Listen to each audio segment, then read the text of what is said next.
If you can keep your head when all about you are losing theirs and blaming it on you, if you can trust yourself when all men doubt you, but make allowances for their doubting too, if you can wait and not be tired by waiting, or being lied about, don't deal in lies, or being hated, don't give way to hating, and yet don't look too good nor look too wise.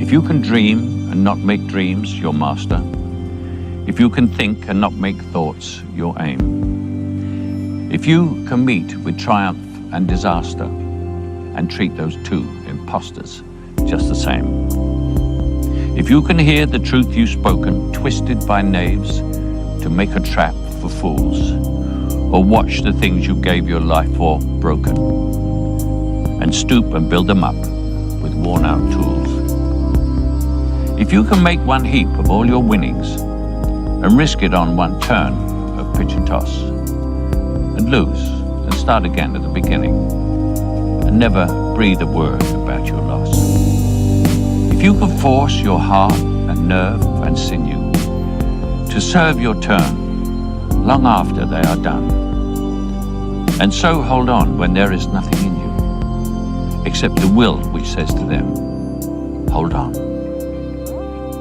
If you can talk with crowds and keep your virtue, or walk with kings nor lose the common touch, if neither foes nor loving friends can hurt you, if all men count with you, but none too much, if you can fill the unforgiving minute with 40 seconds worth of distance run, yours is the earth and everything that's in it. And which is more, you'll be a man, my son.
do you write women so well? I think of a man, and I take away reason and accountability. Of the end and the start of a new beginning. Time has come to refine yourself and let go of the demons in your head that have held you in captivity for so long. It's time to flip the page and prove them wrong. It's time for rebirth. Yeah, time's up to say goodbye to all the haters, doubters, and non-believers trying to bring you down.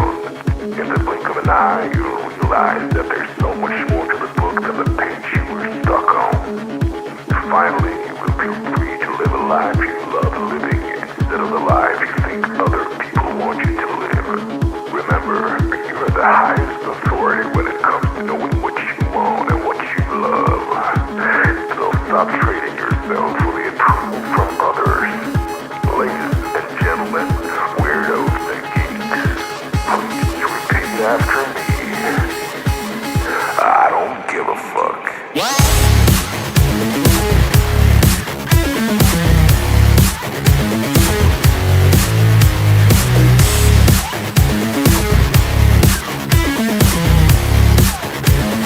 I don't give a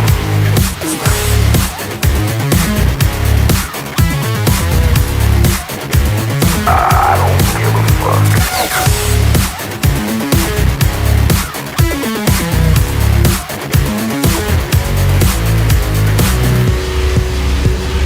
I don't give a fuck.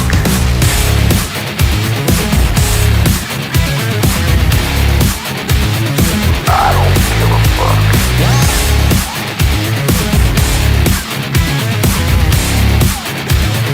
I don't give a fuck.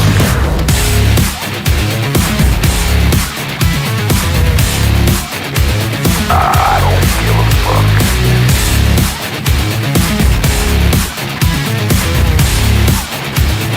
I don't give a fuck. It's time to start doing the right thing. So trust your instinct, stop listening to others, and own your decisions. People will always tell you what to do, people and how to live. So let's create space for what matters most to you. You'll be glad you did. Now start claiming your time and your mental well-being by saying no more. No more. Say it loudly and proudly. In other words, fuck you.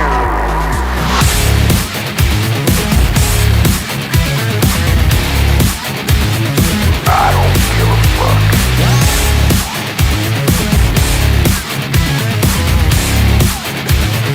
I don't give a fuck.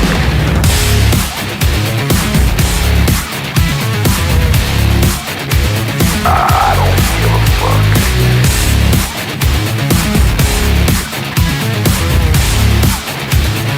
I don't give a fuck.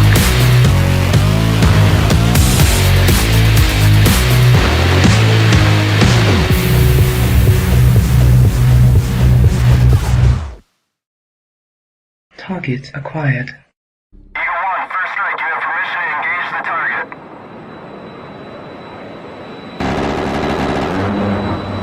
Warning: the following video contains explicit language, which may be offensive to some viewers or inappropriate for children. The content within this video is intended for mature audiences only. Welcome back, everybody. How are you this fine afternoon? It's going good here. What a weekend we've had.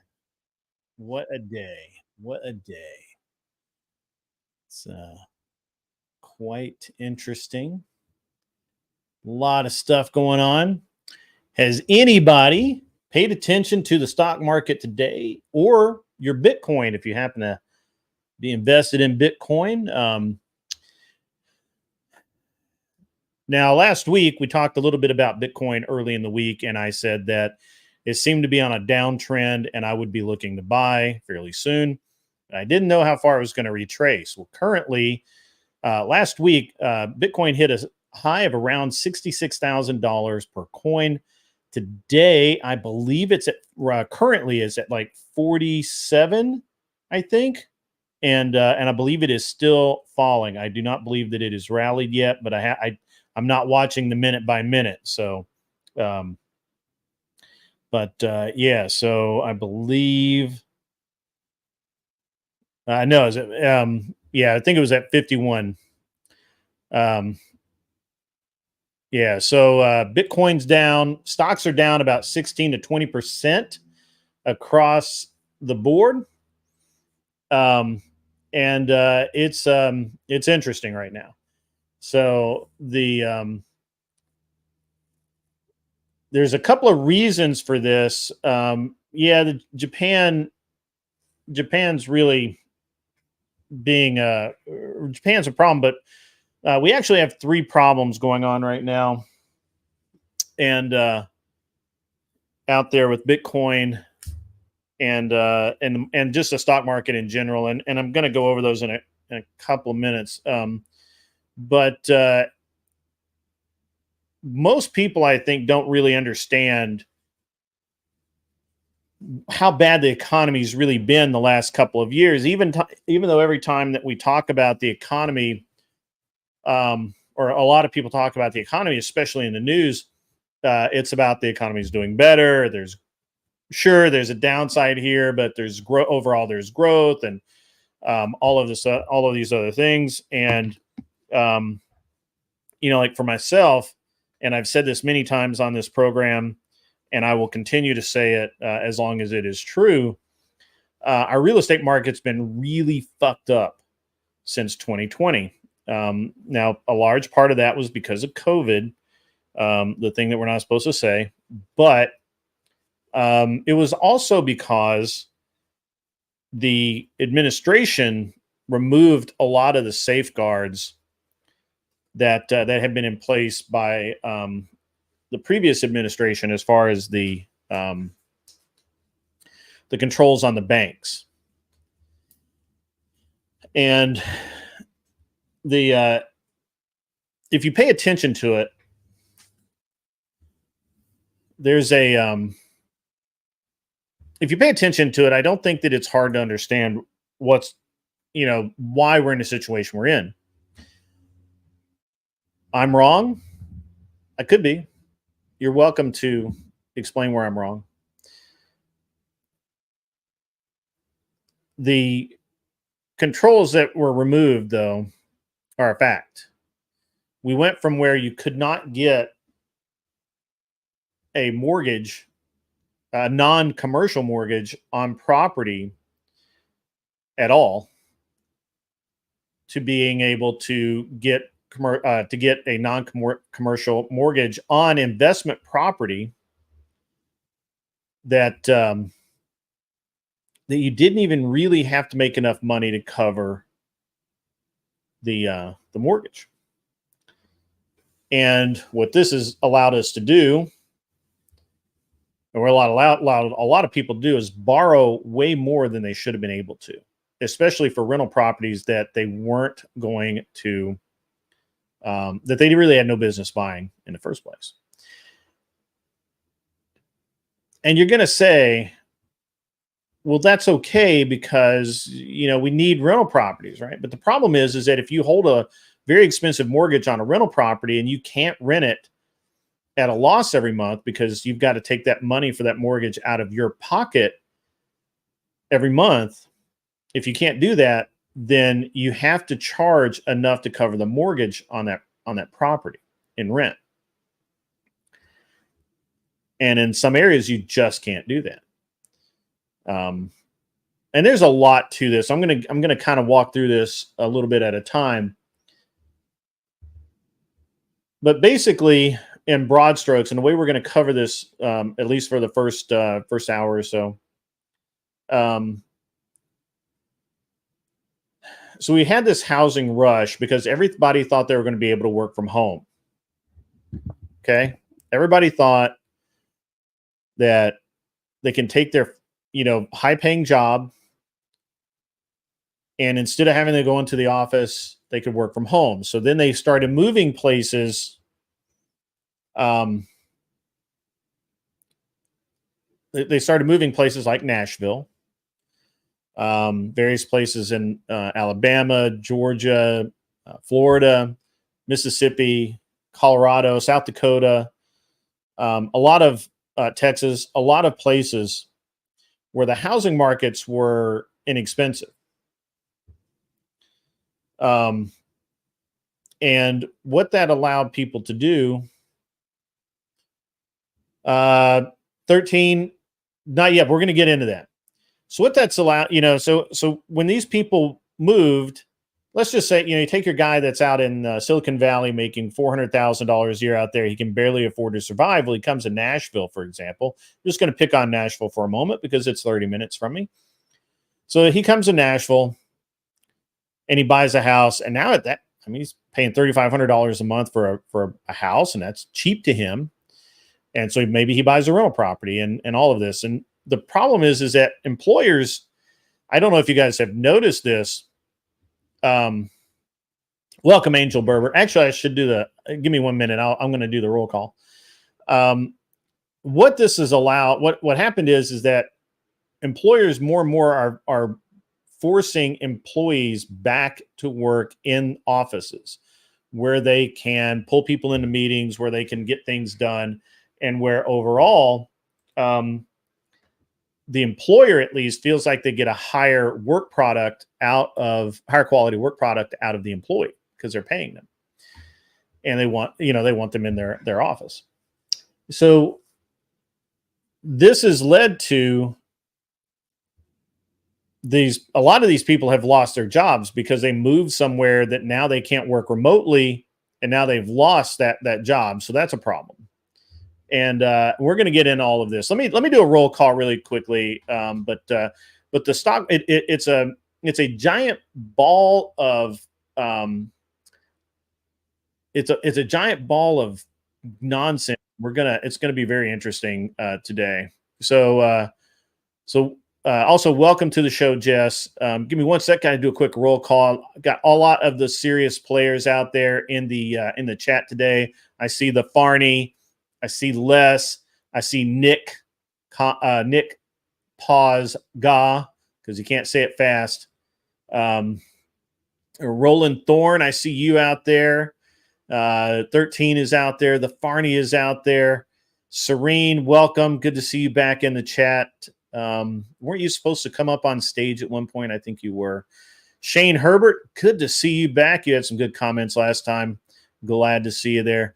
Anson Knowles, as always, throwing some hate and discontent around, and that's fine. We like that. Austin Celaya, good to see you again. Hope everything's going well for you. I believe that you were doing some cool stuff in your business. Frank Black is in the house. Felix is in the house. Sirius Shelby was one of the first ones to make it in today. Good to see you.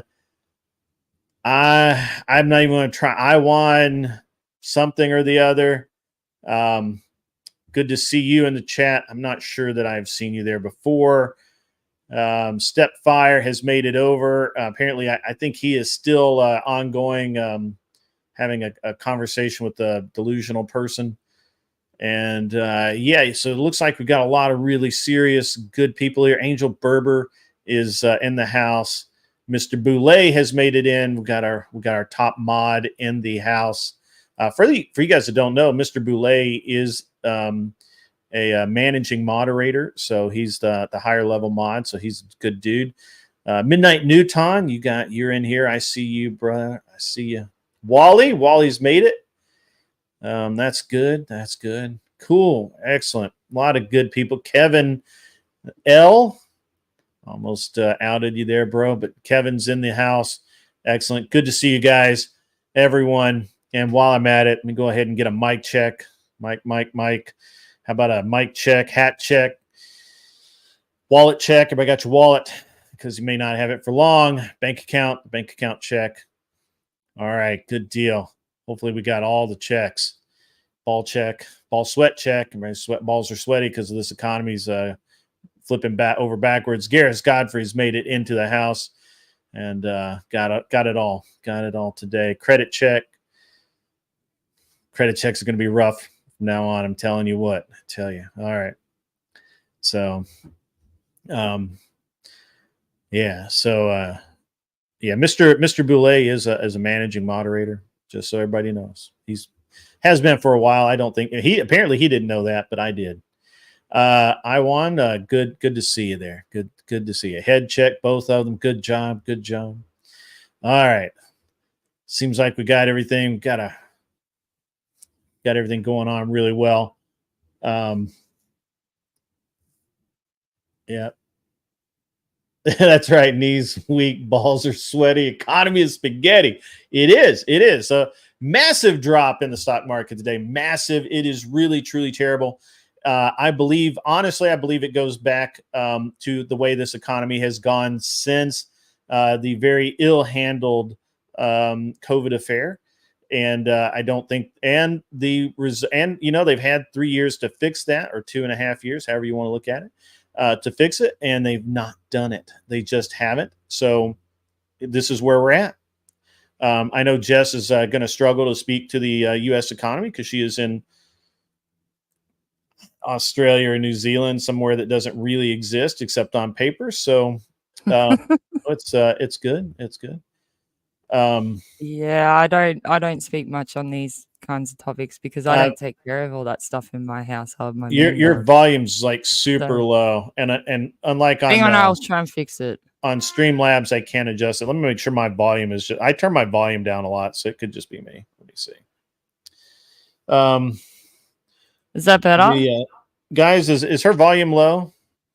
That may be so there's two Jesses. There's a blonde Jess and brunette Jess. The blonde Jess is usually in whatever chat. So if you see it, it was me. I have my volume turned down really low. So here we go. That was on me. All right. She's okay on the stream. Yep. Okay. Got it. Okay. So look, Crazy Mama has made it into the house. Excellent. Great today.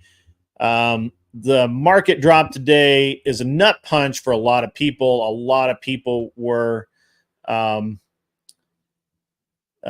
really looking for the market to come back after this, what was perceived as a correction.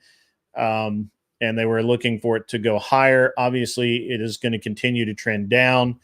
There's a lot of weight being given right now to the jobs report that came out just a few days ago. The jobs report shows that it is we're actually, no matter what the politicians say, jobs in this country suck right now. I'm telling you right now, and I've said this for a while, we've got to get people back to work, and nobody seems to be very serious about it.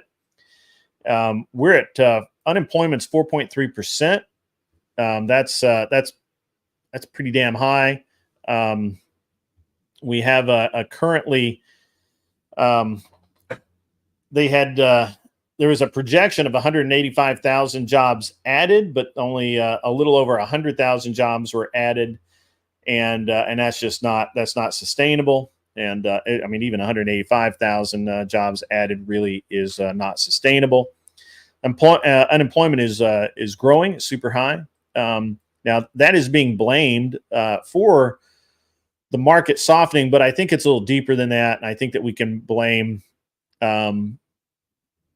a lot of it on the, quite frankly, the way the economy's been handled throughout this entire administration, which is basically just keep adding zeros. So 6.4 in Canada. Okay. Yeah.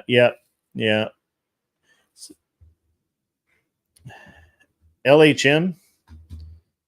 Let me look up LHM.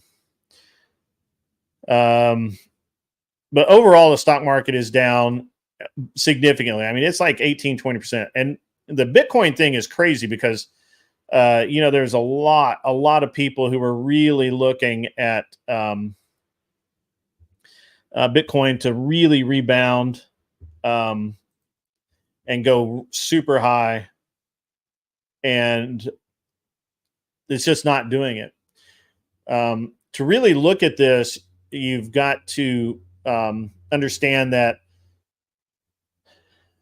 most money comes most of the money that is being used in business right now is not cash in the bank, right? LMT, Lockheed Martin. You're talking about Lockheed Martin. Let's see. I'm looking at it right now. Let me pull that up. My charts are slow to load. Sorry, guys. It looks like Lockheed Martin. Are you talking Lockheed Martin?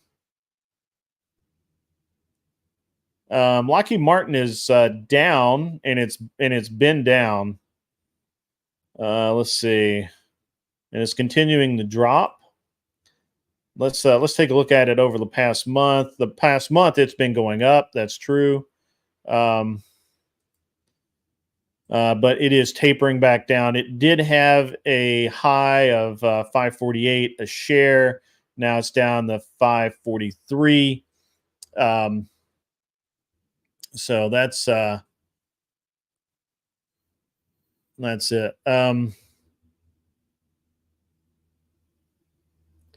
Yeah, so there's it's not down as much as the others. Microsoft, Nvidia, Apple, the big guys, they're all taking it on the fucking chin today. It's pretty crazy, to be honest. But a lot of the money to invest in those stocks comes from people who generate revenue and income, and a big part of that is in real estate, and real estate is just taking it on the chin left and right. It's really bad. Yes, they couldn't keep the ball. Yeah, I agree with that. And so for months now I've said that what the goal was, right? What they really wanted to have happen was what they needed to have happen. I should say what they needed to have happen was what they needed to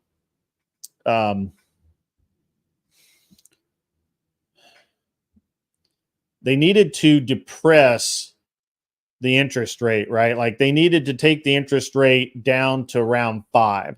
I don't know what it is today. Let me take a look.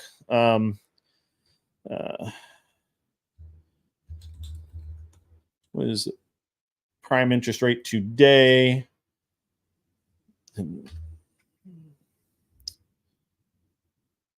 Whoa, fucking hell.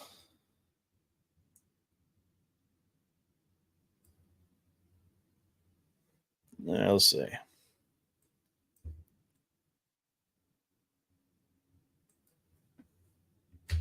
That cannot be right.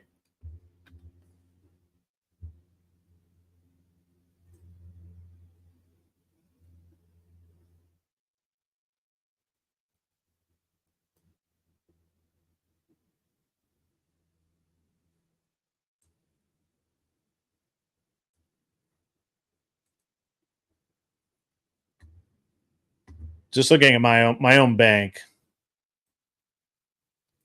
Yeah, so it's prime fixed is 5.99, so 6%. I had anticipated them being able to push it as low as 5. Maybe a little lower than that. I don't think they're going to be able to get there now. And they needed to get it down into that 4.5 to 5 range to be able for Biden to be able to claim, hey, I'm fixing the economy, guys. I'm fixing it. I'm fixing the economy. And the reality is, and I don't think they're going to be able to do it. I thought that they would be able to do it because I think that they were going to influence the Fed to artificially push down the inflation rate and take with it the interest rate, which in theory they operated opposite of each other. But for a short period of time, the Fed can push down both. There's some accounting gymnastics that they can, or financial gymnastics they can do that. And I 100% thought that that's where they were going to do. I don't think they can do it now. There's just no way. They can't do it. So here's the thing, man. Going into the election, Trump is going to be literally sitting there 24/7 pointing at how bad the economy is. And if he's smart, he's going to be pointing out that this is a reaction to Kamala getting nominated. And with that will be very interesting. What's up, Beaten Cheeks? Glad you finally woke the fuck up, you lazy ass bastard. You got to get up early, man. What you sleeping in till noon doesn't get it done, bro. It's like 1 o'clock there. You just now getting out of bed. So, yep. Cheeks, it didn't clock in on time. I got to dock your pay, bro. Got to dock your pay. Did I not? Was I supposed to? I don't remember I was supposed to call you yesterday. Maybe I was. Anyway, so I think I think if I was Trump, I would be pointing 100% that this is this is a reaction to Kamala being not getting the nomination. This is how the market is responding. Is this massive dump? The jobs report, the Japanese index. The Japanese index is really I mean, it's driving it, but it's really, it's basically the jobs index. The jobs index affects who can get loans for things. And right now, businesses are not able to get loans. And even the your blue chip stocks are just taking it on the chin today. It's going to be really bad. It's going to be really, really bad. Almost bought some gold on the dip. What does Boulay say? I gotta scroll back up. Spot dropped below 2,400, and now you can see folks buying with spot coming back up just above 2,400 and hovering there. Spot dip nearly $86 an ounce.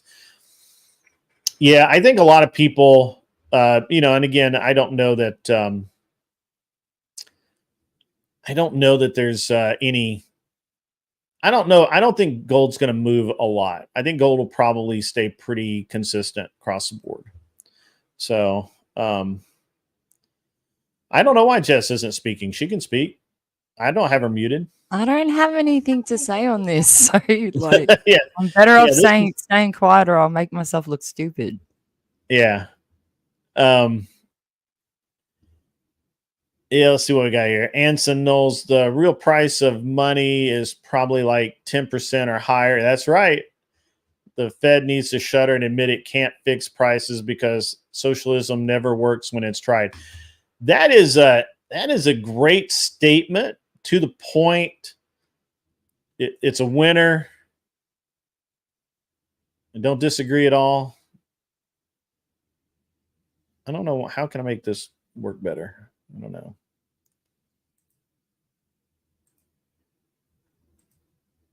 Whatever. Yeah. Oh, I don't. Jess can be quiet if she wants. Jess, do you have anything you would like to talk about? Not with this, but you can. Yeah, you can just go on. I mean, I don't know that anybody's really even listening to me talking about talking about money. Cheeks, you can't get rich. I almost called you a beaner, but you're not even a beaner. I don't have OF. Like, what are you talking about? As if I don't have OF. My man would kill me if I had OF. If I even thought about that. Even if I thought about even dressing. Look, Cheeks is half as bad as what those girls do. Cheeks is the troll. I know, he's stirring shit, as usual. He is a beaner. I see you. I've seen you in the chat. Are you really? I don't know if you qualify as a beaner, though, bro. I don't know. I don't know if he qualifies as a beaner. He's too white. Cheeks, you're too white to be a beaner. I'm sorry. I gotta pull your beaner card. I gotta pull a beaner card. Yeah, he's too white.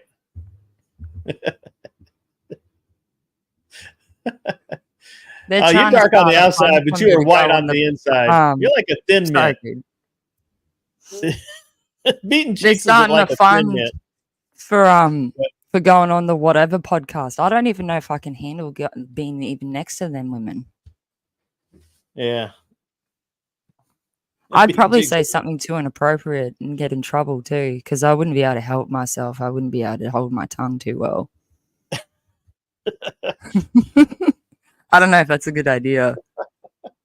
I think I'd be a better I'm gonna get representation than canceled them because I dumb just called idiot beating twins, cheeks a though. thin mint. I still haven't recovered from that. I still need therapy for that. Even though I don't believe in therapy too much. So what were you going to talk about on your show today? Oh, I fell asleep on Glenn's stream. So I missed like everything. So I was going to go through all of that. I didn't even care if I was there by myself. I was going to have a good time all by myself. But I just wanted to see what was happening because, they bored me to sleep. So I missed everything. By the time I woke up, we were backstage and there was like all this yelling. And I was like, whoa, okay. I must have missed some stuff. Oh, you did get time. Never mind. I didn't see that. Cheeks just texted me. He's like, he's pissed. It's all fun and games. Yeah, don't time out Cheeks, guys. Matter of fact, don't time anybody out. Oh, did they time me out? Yeah, don't time anybody out just for the fun of it. I much prefer just to make fun of Cheeks, even though look, Cheeks and I are actually friends. I like Cheeks a lot. He's a good dude. But I mean, who else can I call a degen? You know? So interesting. Bring some spice here, you reckon? Yeah. Free Cheeks, yeah. Yeah. Don't time people out just for the fun of it. That's not cool. All right, so what were you going to talk about on your show today, Jess? I know you went to sleep. I don't know because I haven't seen it yet. I haven't seen what was said on. Oh, whatever. I didn't see whatever either. Oh, I watched the whatever thing. I put in a super chat into whatever. Awesome. Yeah, but I didn't stay awake for Glenn's show. I missed all of that, so I wanted to catch up on that. Yeah. Interesting. I didn't see any. Well, no, I didn't see any of it last night. The whatever. Yeah, I didn't see any of whatever. So I basically last night. Yesterday I was busy all day, and I was trying to. I just hung out with my son. We did a bunch of stuff, and we got kind of a bunch of stuff done. And then I had to get up a little bit early this morning, not like super early, but I had to get up a little bit early. And then I decided that I was just going to go to sleep, and that's what I did. I didn't even watch it, so I'll have to watch it tomorrow. Apparently, it was at times really boring.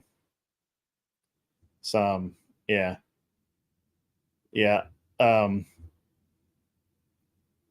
So anyway, I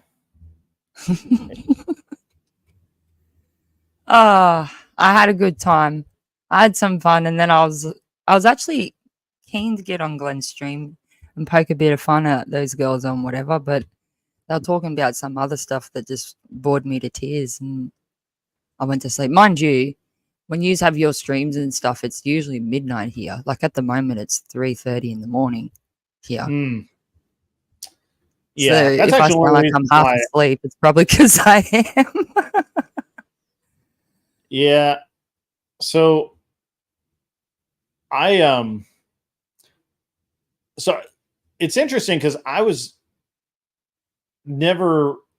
started watching whatever before I could actually watch it live because I'm always really busy, but this time of year especially I get busy. I got school stuff going on. I've got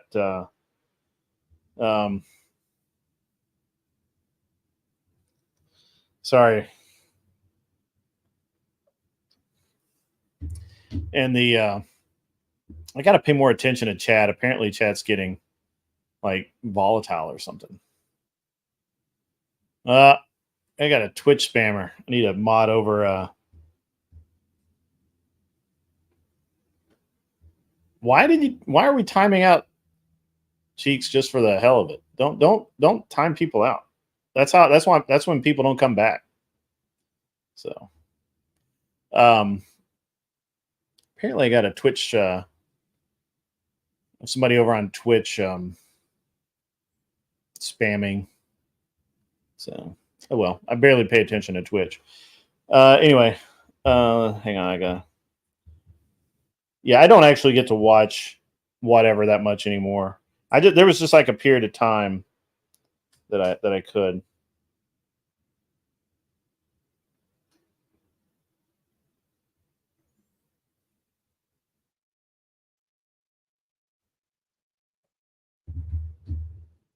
He can be a degen. That's fine. I think they're timing him out because of the OF comments in the chat, which I don't really care because I don't do any of that crap. So you can, there's not even any pictures of me online with anything provocative on. So you can look all you want. I don't care. You just wasted your own time. I find it funny, really, because it doesn't do anything to me. Let's see. Like if he's that keen to donate me some money, I don't have OF, but I've got other links he can use if he really wants to. Yeah. All right. Sorry. I try not to pay too much attention to the chat. Hey, I can take your joke, beaten cheeks. I can take your joke. I don't care. It doesn't bother me at all. But yeah, and I don't need some protection. I appreciate it, guys. It's all good. It's all in good fun. If it's in good fun and stuff, I don't have a problem. So I'm not. So like, I know that Cheeks and I don't get to watch. You know, even though we watched whatever a lot at one point in time, it just there's like a perfect storm for a few months where I could watch pretty much all of the show, or sometimes all of it. Usually not, because it's just so much. But now, like, normally I would. The show last night, I would, as soon as I get done here, I would go out into my shop and I would work and listen to the show, on replay. So I don't actually get to watch it usually on Sunday. Tuesday nights is a little better because I don't do a show or anything on Tuesdays, and Wednesdays is a pretty easy day for me. But it's hard. Yeah, Wally. I mean, I'm still there, but not as much, right? Like it's just hard, especially during the school year, to make that happen because I have to get up and take my kids to school, and that's a commitment that is it's a little bit different in my case because my my youngest son's in preschool, so in theory, anybody can drop him off, but my oldest son goes to a private school and he has to meet the bus at a specific place, and it's like a 10 or 15 minute window that bus is there, and if he doesn't, then you have to go. Then I have to drive like an hour and a half to drop him off, and I'm like, that fucking sucks. So I do that. I very rarely let anybody drop him off for school because the risk that they'll be late and screw up his whole day is too high. So, but Wally, I tore him up last Tuesday night. I was I was on him pretty hard, but you also have to understand that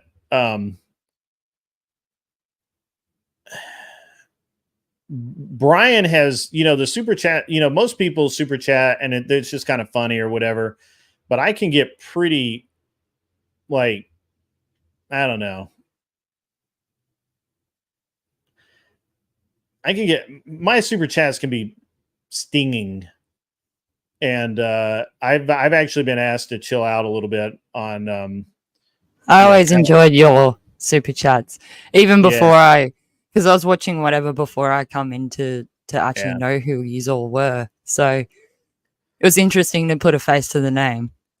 It's interesting because a lot of people thought I was fake, that I was a I didn't bot think or- you were fake, but I did think you would be a lot younger, to be honest. Yeah. Hmm. Yeah. I was pretty honest about, being old and married. Yeah. I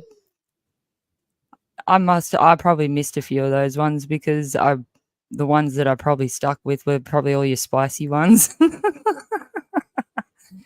But yeah, quite a few times I noticed your name there with the super chats. Yeah. Crazy You put Mama. some good ones Actually, in. Brian personally asked me to chill out a little bit. Really? Yeah. Yeah. Brian personally asked me, he's like, hey, it's okay to be a little spicy, but some of the things I say is just like brutal. He does look good for his age, but I didn't know his face. I only knew the way he spoke. So Yeah. yeah. Yeah, Andrew's But being more chill. Everybody's being did more you chill. see the whatever episode last night? Brian didn't have a very good reaction to my super chat either. I don't think he liked it very much either. Well, Brian's just heard it all now. Dude, guys, chill out in the chat, man.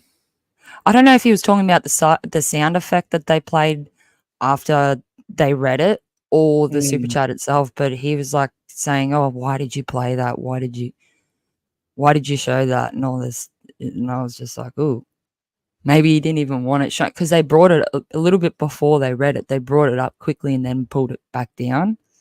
And I thought, oh, they might not read it. It might be a bit too much for them.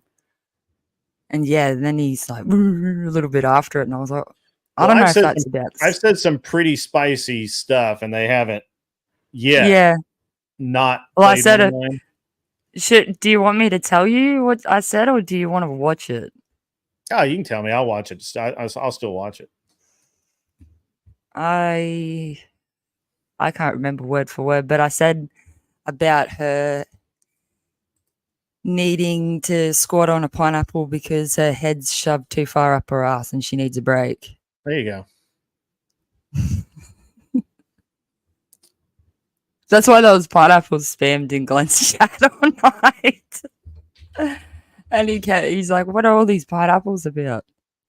Funny. That's what they are in your chat. That's what they're for. Yeah, so the thing is that I get Brian's point of view, right? Like it can be it is harder now to get guests, and he is trying. One of the things is, so Brian's really made an effort to differentiate himself from like Fresh and Fit, where they just dog on the girls nonstop. Brian's really trying to be a different show. So having me come in there and just hammer them, sometimes it's good. But sometimes it can stop the conversation. And it has before. I've like literally completely stopped the conversation.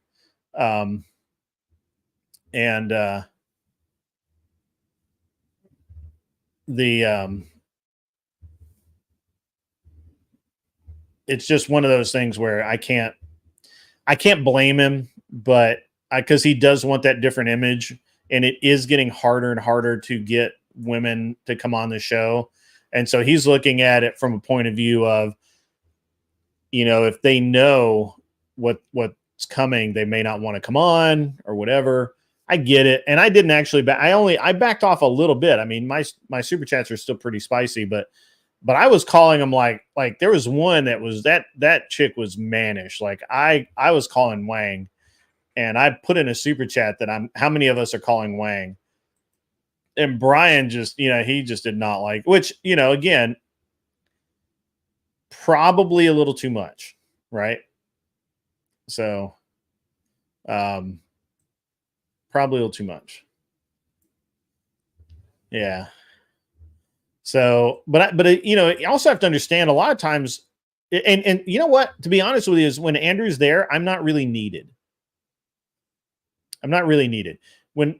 When he would have guys like when he has Q on, when he had Chase on, and these guys would just like the show would just get boring as fuck because Chase would be trying to go down some rabbit hole where they'd have like where he'd be just really all he was trying to do is get a screen get a clip for Twitter or YouTube or whatever the fuck. And that was and it was boring. It would get boring as fuck. So then what I would do is I would literally just throw out kind of not really an insult, but throw out a good spicy comment to just see what shook loose, right? Because it could then have that TTS could then stimulate conversation and move it off of what and Chase hated it. He would have Brian turn the TTS off and he would raise it to $200 or whatever. One night I remember I was I remember one night I was actually gonna play nice because they started it out at like $99, whatever is normal, and I was like, okay, that's cool. And then the next night they raised it to 200, and I'm like, okay. So I intended to only send like 1 or 2 TTS, just let everybody know I'm there and being happy. I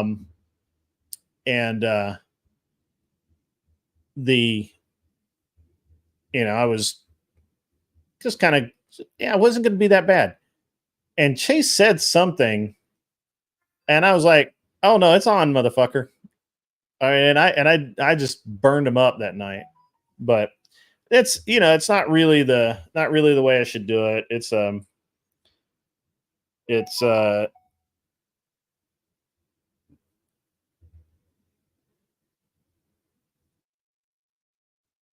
uh-oh.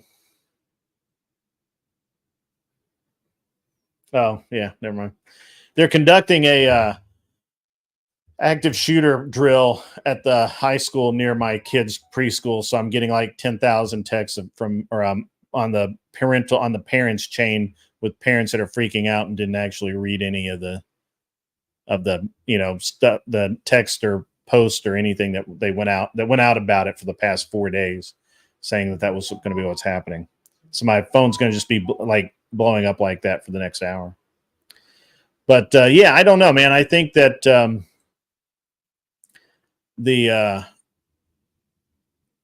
let's see. Isn't that a natural consequence of having a TTS of hundreds of dollars? Yeah. And that, that was the thing. Chase really annoyed me because I'm literally paying money to say shit, like, this is also true. To be fair, Andrew received the most vile messages on TTS for many weeks. That's true. But you guys missed out. I mean, most of you guys probably missed out a lot because you had, you guys missed out when it was Beaten Cheeks and Mike. What was his name? Cheeks, Mike, the Burger King guy.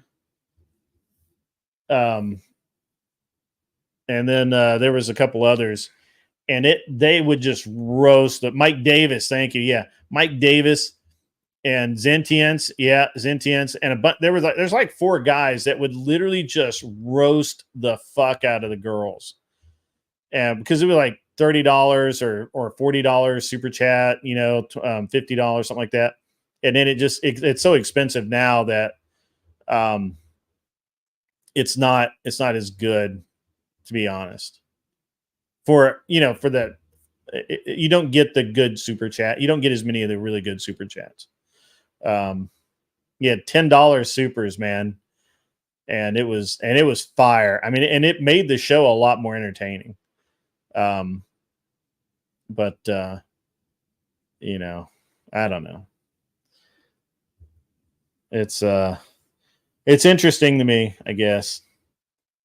So. Yeah, there's a limit. It's 200 characters, 250 characters, something like that.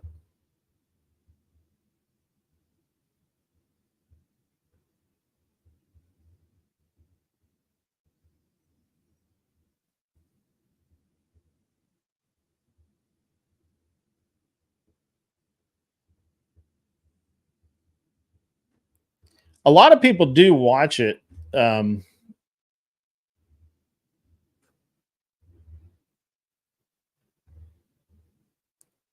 Oh, did you get Brian's money back from the guys in Dubai, bro?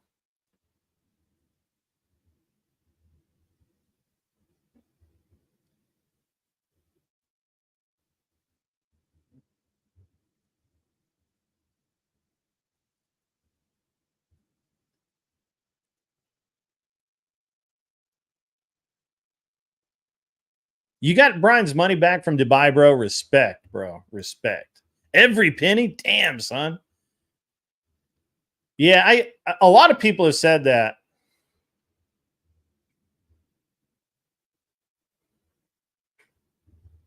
So actually, it's interesting. You guys we're talking about super chats today. So let me find it. Hang on, I got to go to another window. Give me 1 second. So I got this message on my on an old YouTube video or an old video. It was episode 18. We're at I think we're at 60 now. So it's been a while. And there's this user named Get Me Off This Rock 6. And he said to me, he sent me this message on my video. So you're the guy who interrupts the podcast every 5 minutes, LOL. Just ask Brian for a job at this point if you're just going to be another red pill podcast and constantly interrupt the one we actually watch. Not trying to be rude, but it's a lot, bro. So I was like, well, you know what? Fuck you, dude. I think it's awesome you got dude's money back from the scammer beating cheeks. That's fucking awesome, bro. That is fucking awesome. So that's fucking awesome. Yeah, Are We Not Men? Beating Cheeks used to be one of the bigger super chatters. So yeah, he's the dude, or was the dude. So, but yeah, it's so I've had, I get comments all the time like, why do I interrupt the show with super chats? Why do I do this? I'm like, I really don't give a fuck. So solid work getting Brian's money back though, man. Dude, I just got credit card frauded for about $4,000. So I'm of course I had that back in minutes, but still people are gaying right now. They're just bad actors. So yeah. I enjoy your super chats personally. I think most people do, yeah. So that's something it's in the works for me to remote into the show at some point. It hasn't been something that I could make happen because of my schedule, the way everything's been going. I've been really busy with so much, and now that everything's kind of calming down a little bit, and my schedule's going to get a little more. A little less crazy, although I got a bunch of shit going on. I've got my that's like Cheeks. This is no shit right here. So Cheeks used to. I'm not outing him here because he's outed himself like 10,000 fucking times, but he would use in the Discord chat before Brian hid it behind the Patreon. Is where you couldn't get into it. We used to get people in all the time, and they were fake accounts and shit like that. And Cheeks would literally show them their IP address and shit. Like don't come in here, scammer. Get the fuck out. Cheeks is actually a pretty cool dude. He's pretty badass. So, yeah, he's pretty cool. Yeah, I always thought that was pretty fucking hilarious.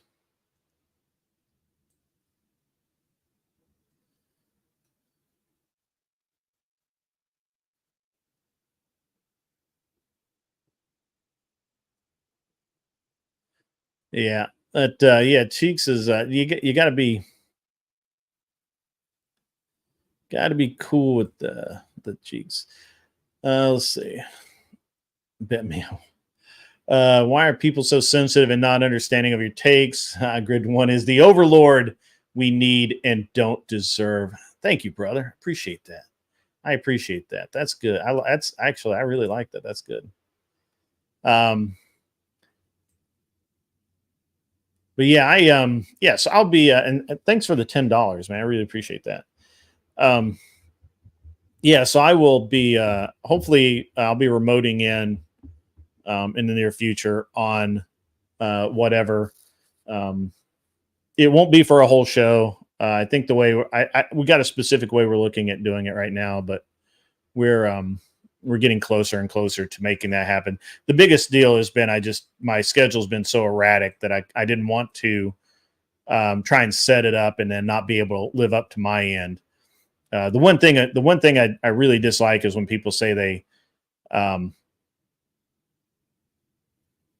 they say they're going to do something or whatever, and I can't do that. Yeah, I can't do the whole show either. I've got shit to do. What's that?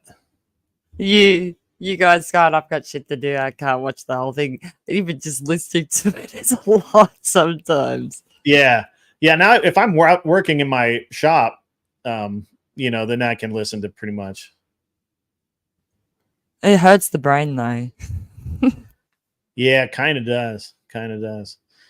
Well, the thing is now is that most of the girls are just making the same arguments kind of over and over. And I don't know.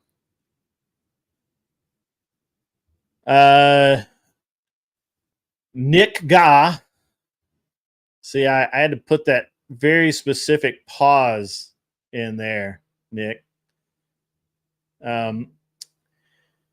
Not to take you off topic, that's fine. I don't even have a topic right now. But being that Harley is going the way of Bud Light, what alternative bike would you suggest? I personally like the EBRs, and if I were going to buy a cruiser style bike right now, and I wanted a sort of American bike, I'd probably do Indian. I like Indian. I think they're cool. And yeah, I think that's kind of where I'd be. So.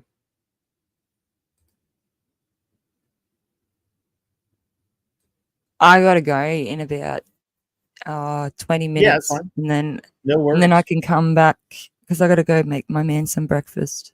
Sure, you should But go I do can that. come back. Make him a Yeah, sandwich. I can come back about it. Make him more than a sandwich. Do like eggs and what do Australians have for breakfast? Like bacon and eggs and stuff like that. Yeah, like normal breakfast. You don't do anything weird like porridge or cornmeal mash or anything like that. He hates that stuff. He likes man food. Man food, that's right. Yeah. He likes a lot of eggs. Sometimes he doesn't like bacon and stuff with it. Sometimes he just wants eggs by himself. I usually just ask him what he wants, and then I just make whatever he likes. That's better. Same with dinner. I ask him what he wants, and then I make whatever he says.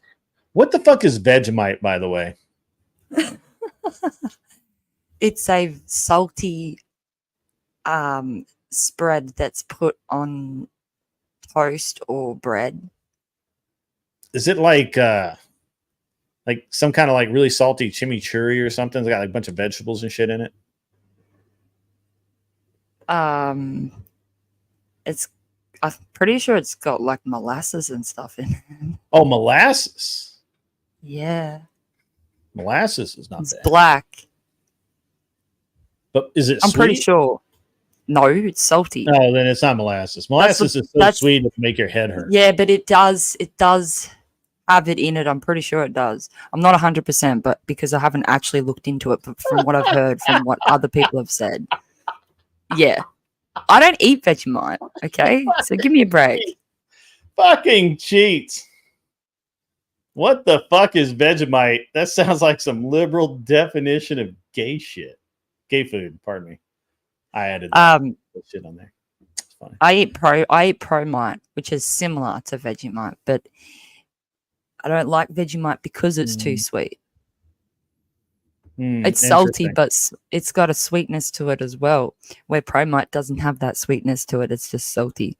and I like putting it with like on toast with tomato or with avocado. No. But no. I don't eat Vegemite. I only eat Promite. Varney, are you out? You out, brother? And please do not eat a whole spoonful of it. That is the worst mistake I've seen so many foreigners do, is they take a whole spoonful and down it. No Australian does that. And every time we see you do it, we know it's going to end bad. You're supposed to put a tiny, tiny little amount. Like imagine it's really strong garlic paste that you're putting on your toast. You don't want a lot of it. Yeah, I don't think I want any of it. But go make it your. It doesn't taste like garlic, but it's yeah. similar in the sense of too much is too much. There's a fine line of what is good and what isn't. And if you're a foreigner, they make the perfect. They make 2 perfect spreads for bread. One is called butter. The second is called peanut butter. And then we're done. Don't get on me about the subject of peanut butter.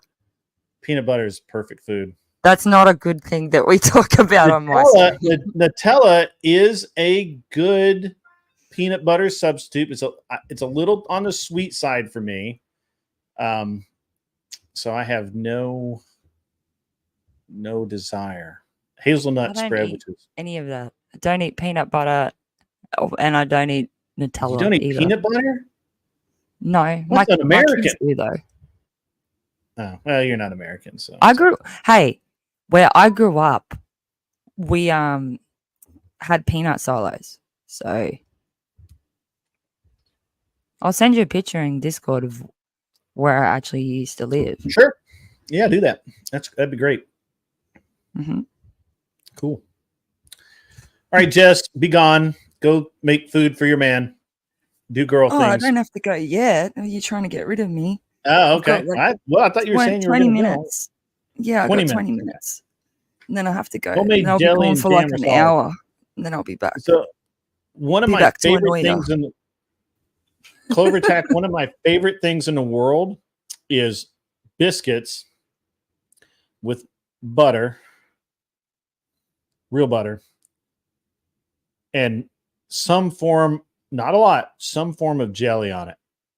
And that's a great little breakfast treat for me. I don't get it very often because first of all, I'd have to get up and make biscuits, or my wife would.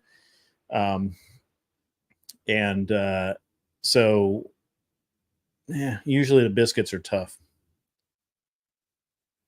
I did say leave and do woman shit. That's exactly what I said. Was there a problem with that? I didn't think there was a problem with that. So I don't have a problem with that. I take pride in doing that for him every morning. Yeah. Yep. Where were we? We were talking about cool stuff, and then we got sidetracked with breakfast. Sorry. I didn't actually have. I barely had breakfast this morning. So. Haven't you had a decent meal yet? Not really. No. I had to take my son. So my son starts school next week. He's been traveling so much that one of the things that he doesn't have right now is a physical, a fresh physical, and he needs that so he can't participate in sports until he has that. And so I went to his the kids doctor, the pediatrician. Of course, he's a full grown ass man now. I mean, he's fucking 6 feet, 180, like he's bigger than me, but he goes to the pediatrician. That's funny. And, so, we go in and they have walk-in hours. So we walk in expecting to just be able to walk back and get a quick physical, to make, to be okay with, get the forms filled out, sent over to the school. Well, no, can't do that because they don't do physicals on walk-ins. So I had to schedule an appointment for tomorrow at 2:30. So I just wasted my whole morning running around. Yeah. So I didn't take time to eat breakfast. I barely had a shower. All that. I think I just turned everyone off breakfast anyway. Yeah. Midnight Newton. I just had sourdough bread with guacamole. Why would you do that? Beef, mozzarella cheese is good. And I'm not big on tomatoes with oregano, Himalayan salt. I like the Himalayan salt and black pepper. You just try really hard not to serve me food without black pepper. If I have, it's just the blandest thing. I hate it when people hand me like mashed potatoes and it's got the butter on it and it's got a little bit of salt. It's good, but no black pepper. How do you serve a full-grown man, food without black pepper? It's salt and pepper, not just salt, folks. Pepper is important. It's good for you too. Let me see what we got. Somebody's saying some cool stuff.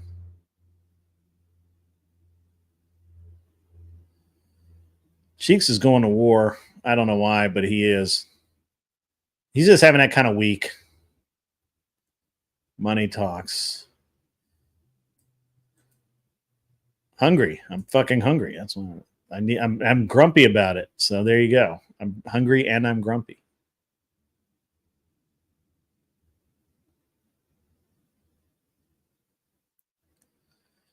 We were talking about stocks and crypto, but I don't know that we really want to continue forward because it's all bad news. So we'll see. We'll see if this is just a retrace because of the poor positioning of the stocks.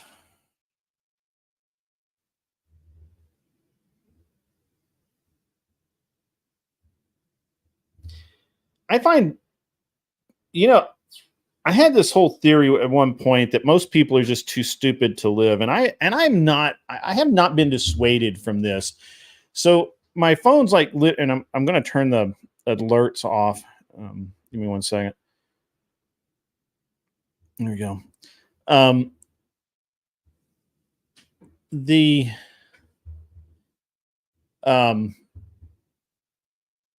The police have said for about a week that they're going to produce, or they have to go through a run through of an active shooter situation. It's a training deal for them. They've said for a week, don't be surprised if you see armored cars, helicopters, men with guns, all of this stuff in this area. Don't be surprised. And by the way, you will not be able to use that portion of the highway, right? Like you can't go through, you can't drive through, you can't access the high school, you can't access the middle school, you can't access the elementary school, you can't access any of the 3 schools. They're all in a row. Can't access them because they're doing training. And literally my phone's blowing up with, why can't I get through? Dumbass. You've been told for a fucking week. What's up, Glenn Lawrence? But yeah, it's so my phone's been blowing up with all these dumb people. Most people are too stupid to live. They are. I mean, like seriously, like I feel like most people, if it wasn't for the grace of your fellow human being providing everything you need to live, most people would just die. Because they do shit like not read, big notices, right? Like that's like the simplest thing ever. You're not going to be able to get to this portion.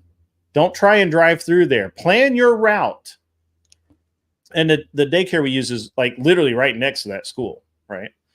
And so this morning I made sure that my son was dropped off before they started doing their training. So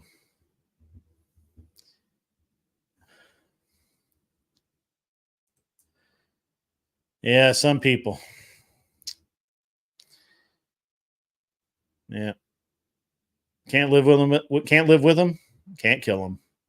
What can you do? So, Most people here just avoid them. Just go out into the country and avoid them altogether. yeah, That's we're the trying joy to of do that. having such a small population. Yeah, that's true. Are you on Australia itself or are you on New Zealand? Australia. Okay. Yeah. I live in the country too. Okay. So you live like out on a station somewhere? I live out in the middle of the bush. Yeah. Don't they call those stations though? Isn't that what they call the houses out No. there? No. No. Hmm. They just say out in the sticks. Out in the sticks? That's what we call it here. I Mm. technically live out in the sticks. Out in the bush. Well, not That's here. the other term that you don't use. But I'm like 3 hours from the coast and like 4 hours or so from a city. Yeah. How Yeah. far are you from the nearest town? Like 40 minutes. 40 minutes. Oh, you're closer than Clovertack. That's like only to like well, it depends on what you call a town. We have like a school and a town hall and a post office there, but you can't do grocery shopping there. To do that, I'd have to drive like 3 hours. It takes me 6 hours to do groceries. 3 hours there, 3 hours back, and plus the time that it takes to do the groceries. Yeah. Yeah. I remember when it used to be like that here. Like I can yell as loud as I want, no one hears, and I can play music as loud as I want, and I can have fires and stuff in peace. But you can't have guns. No. People still have guns here, believe it or not. Yeah. Especially where I grew up. Where I grew up, tons of people have guns. Like Yeah. I remember when I was a kid, my mum bought a new car and we turned up at her dad's house. And he'd never seen the car before, and he brought out the shotgun and started shooting. It was pretty full You've never on. seen a car? Oh, that car. Yeah. You're So he saying, thought yeah. it was an intruder, and he started shooting at the car. Serious Shelby. It was a crazy Thanks, vid. buddy. You know that happens here. So actually, Shotguns is the weapon of choice for guns here. well, that's sad. Serious Shelby, thanks for the gifted 10 memberships. Mike Davis. That can't be the real Mike Davis. That can't be the real Mike Davis. That's besides the people that have it, have licenses. You can still have a gun if you have a license. But you have to have everything at the range and all that kind of crap. So you can't, and there's certain guns that we're not allowed to shoot at all. I don't know a lot about all this kind of stuff because I'm That's not allowed to okay. do it. I've never been allowed to do it. I grew up around it. My whole family does it. Hunting and all that kind of stuff. It's just I'm not allowed to be involved in that kind of part of it. Yeah. Mike Davis has laid down the law. So it's an interesting thing here. So I grew up where I grew up. The sheriff didn't come past your gate without calling first, or getting out of the vehicle and walking up.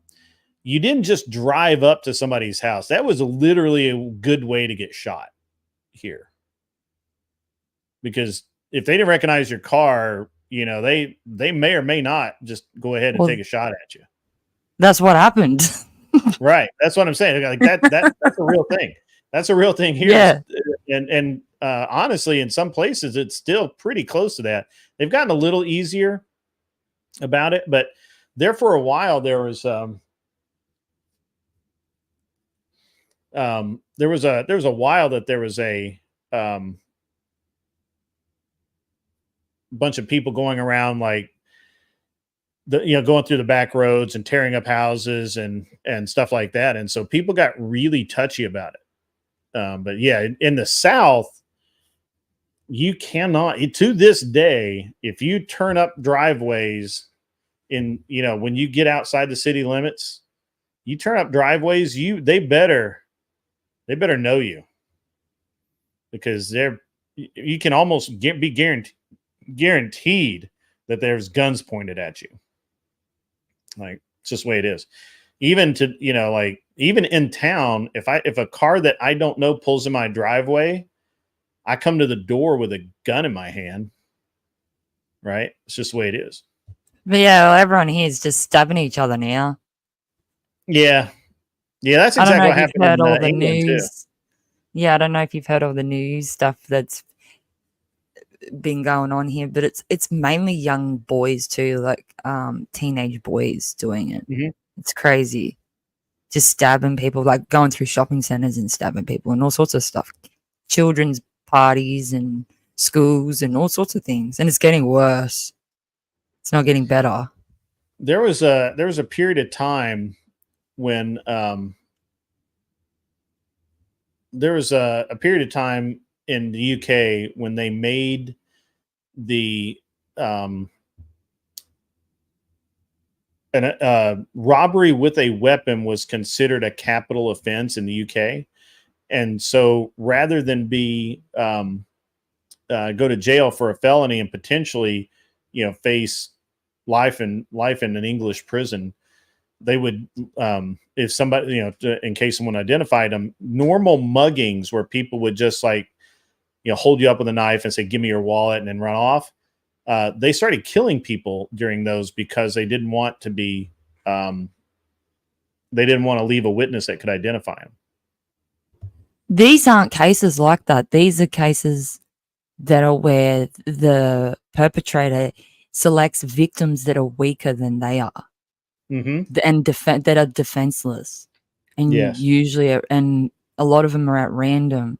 Like one of the recent ones that I've actually mentioned a couple of times already, was a 17-year-old boy who just came into a random kids party and stabbed 9 children that were under the age of 10. Yeah, killed 2 of them and seriously injured 6 out of the 9 that were stabbed. Yeah, the other 6 are in critical condition, and that was a pretty random attack by a teenager on really young kids that had none of that. And there's a lot of that happened. There was another case of a young kid. I can't remember exactly how old he was, but he stabbed his younger sister as well. There was another 17-year-old boy who went through a shopping center and stabbed babies and stuff in mothers' arms and stuff. It's full on. It's getting worse and worse here too. Like to the point where I'm worried taking my children. Well, they're not afraid of you having a gun and shooting them in the brain pan. Well, there's no one here to have guns. And the people that do have the guns here, they're all in the country.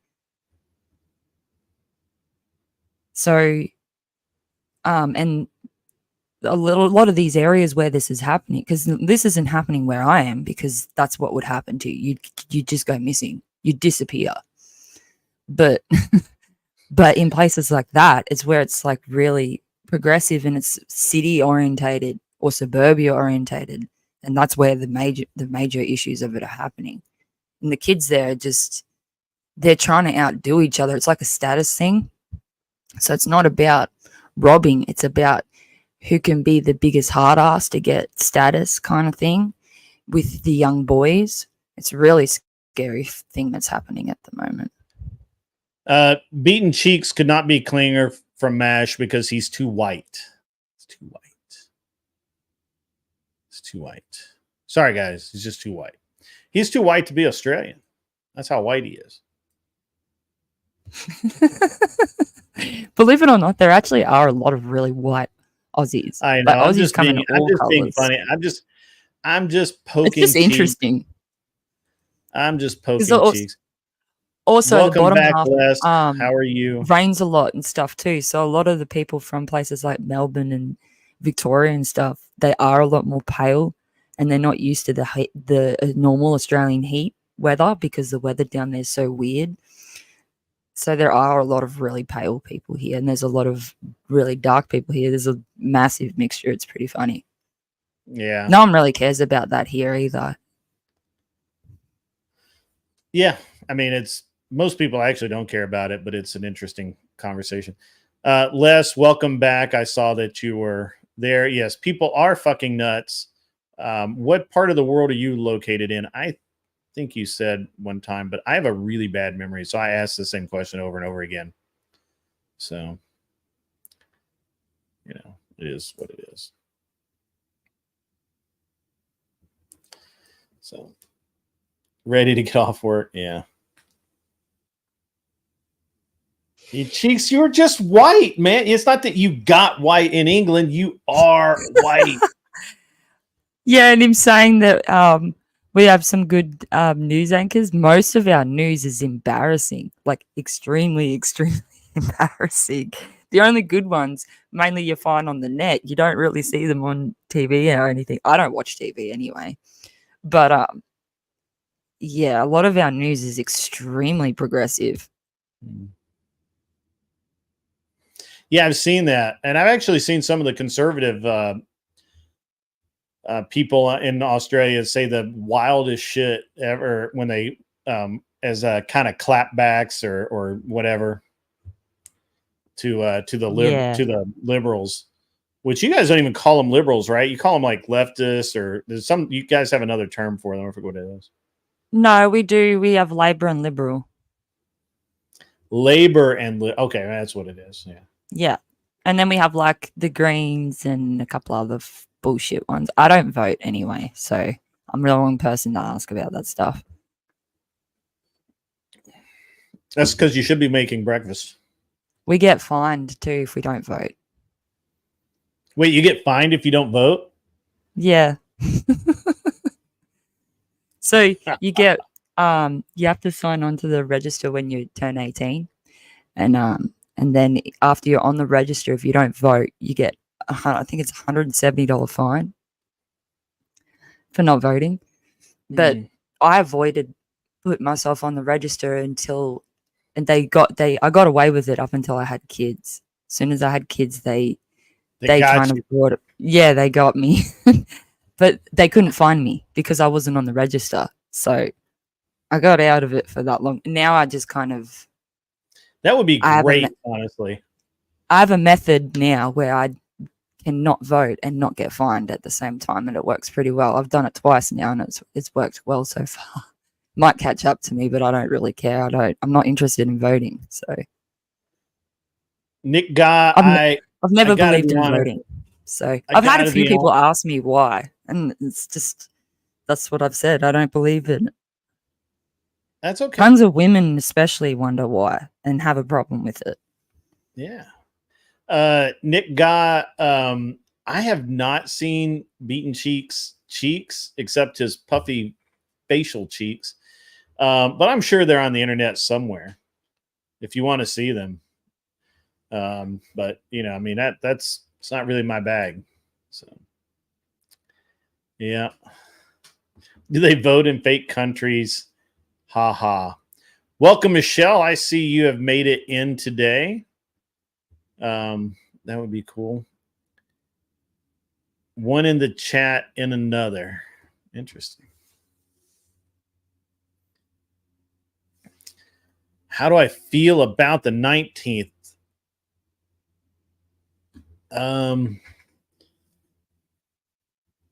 Beaten cheeks, your nudie, those your mug shot, bro. It's from prison. Your nudie is from prison, from your time spent in the pokey. Oh gosh.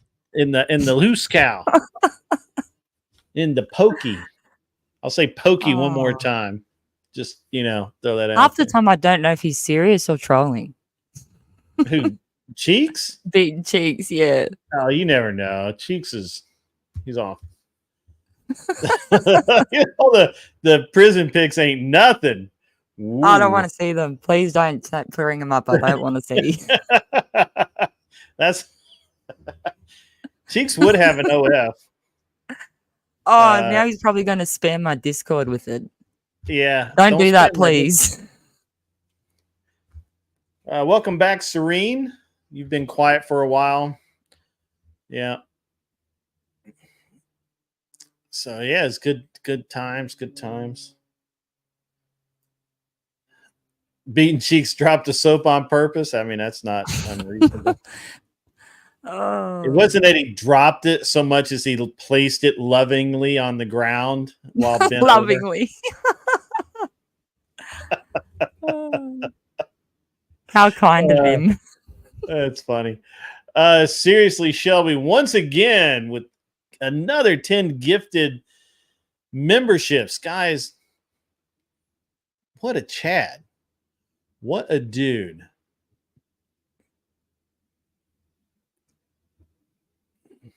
What a dude. Okay, now I got to cheer me out. He didn't want to drop go the soap because the soap gets dented when you drop it. You don't want dented No, soap. he's very cautious of how he does it. Yeah, he wants there's a lot of thought that goes into it, Grid. Mm-hmm. Man, he's got to shave his Anyway, I'm gonna leave on that note and I'll be back in an hour. hour. That's fine. That's fine. I'll see you soon. All right, we'll see you. All right. Have a good breakfast making. Yeah, well, I'll tell you how it goes when I come back. Sure, sounds good. I'm see you then. Waiting less than anxiously.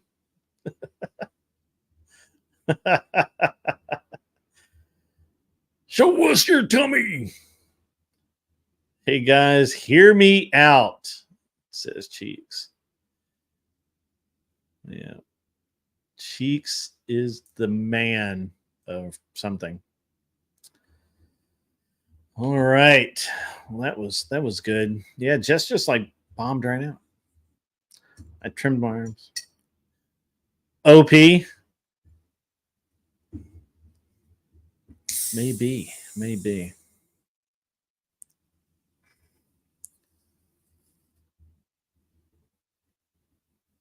You know, Les, the interesting thing, this is interesting. So the interesting thing about the Wes Watson thing is how many red pill dudes did not call him out for being such a douche nozzle. You would think that the red pill that stands up wants men to be men and all of that.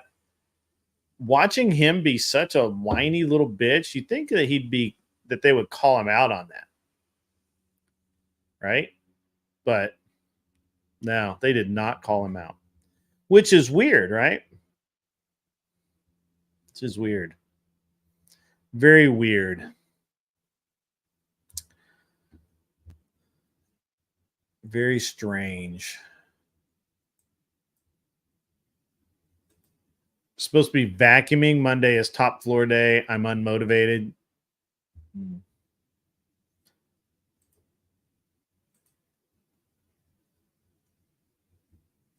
Did you call it? Yeah, I think you did call his ass out, but Rolo didn't. Rolo didn't call him out. Neither did Access Vegas. Neither did the Fresh and Fit guys. Nobody did that.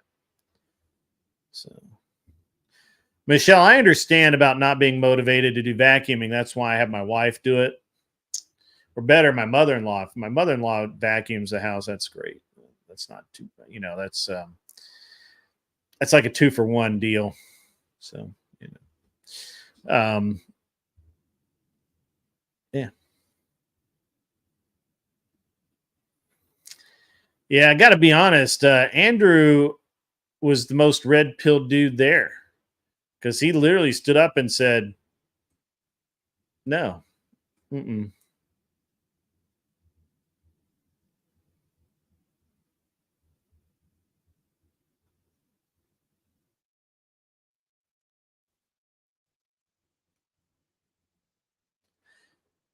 Yeah, interesting. I don't really yell.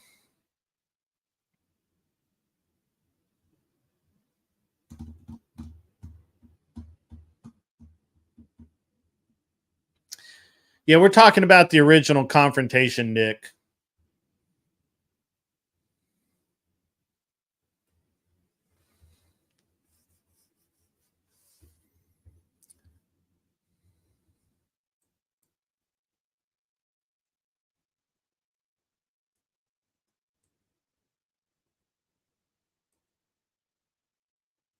You need a boss type attitude adjustment. Colo, I don't really know that I have a topic at the moment. We were talking about the originally I was talking about the drop in the market today. The market has been abysmal. Has it started to rebound at all? Have we started to catch? I don't know. Let me see. Let us see what the. Let's see what.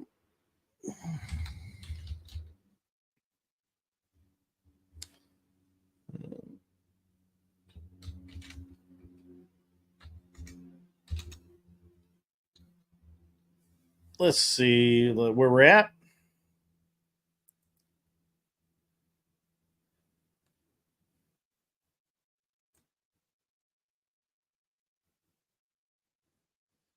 We are not talking about shaving your arms.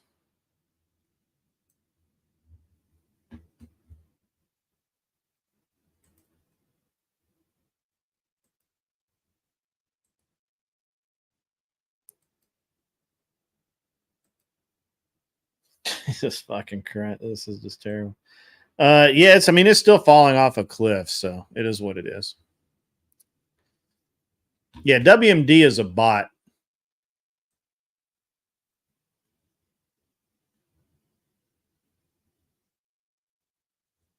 Yeah, it's a chat bot.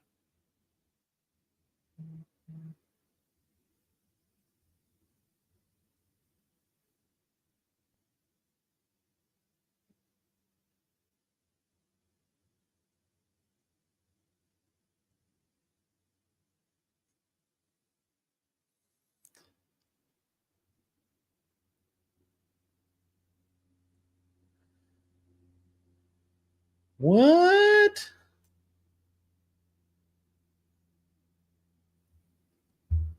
That's for Mod Monday tonight.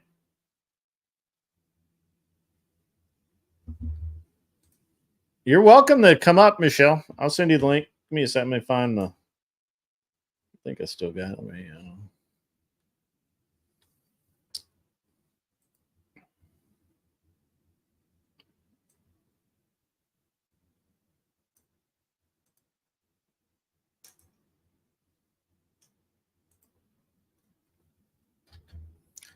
There you go. Now you have an excuse not to vacuum.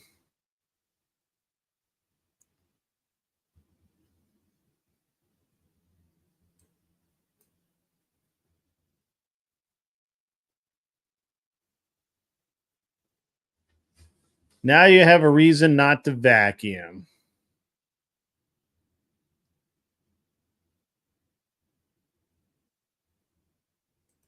Anson Knowles, you misspelled meditation.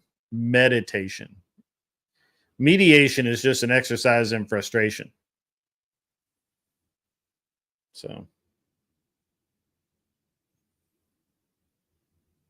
it's okay.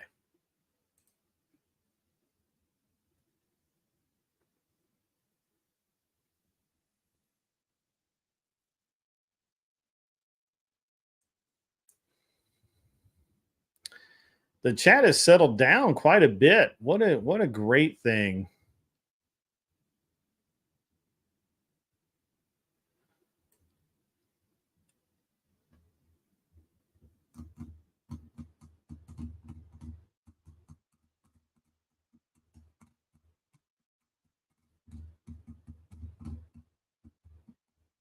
I do have an evening show. I just won't have an evening show this evening.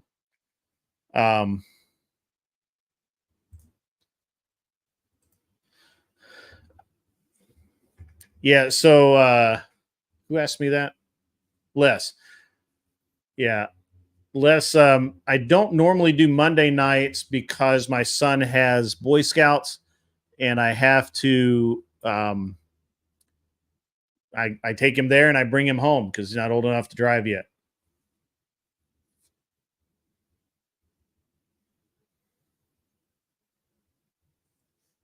Fails to provide is on my forecast. Dude, I could go full retard on this one. I got something for this. Hang on. I think I got something. Where to go? It was in my bag. Where did I put that? There it is.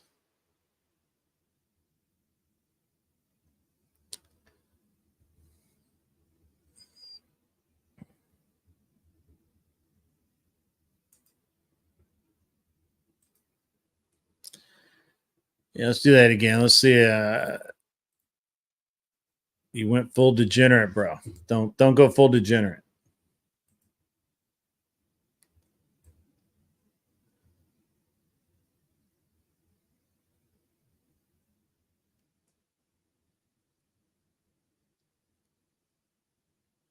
See you, Cheeks. Have a good day, buddy.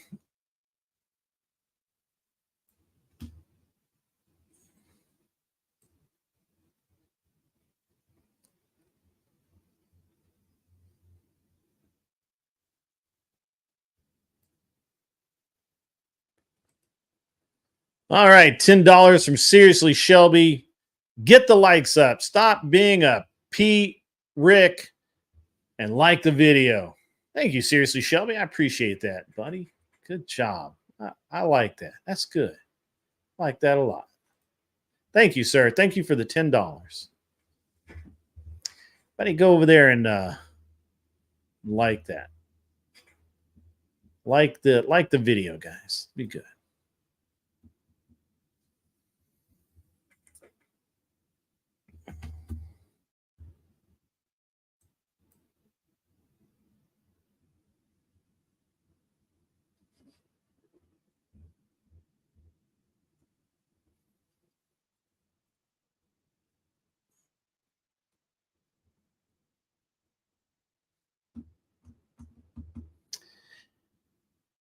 The AI description is perfectly funny. Which one?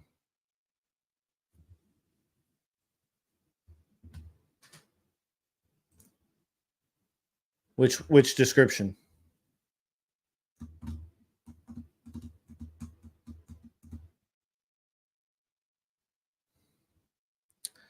While we wait for Michelle to get herself collected and calm down and in her womanness, I guess, whatever. What AI description? I'm at a loss. It's a pop-up. Oh, got you. Got you. Okay.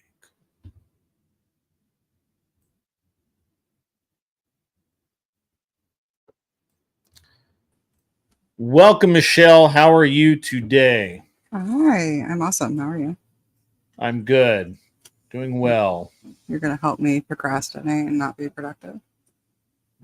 I didn't think it actually needed help, but sure, I'll do that. Okay. You're right. I don't need help, but you're giving me an excuse. So it is helpful. Okay, I will provide a plausible deniability of a reason. Awesome. I love it. Yeah, you want to hear about this SA insurance thing? Churches really have that now? Dude, oh my God. Like, I can't decide if it...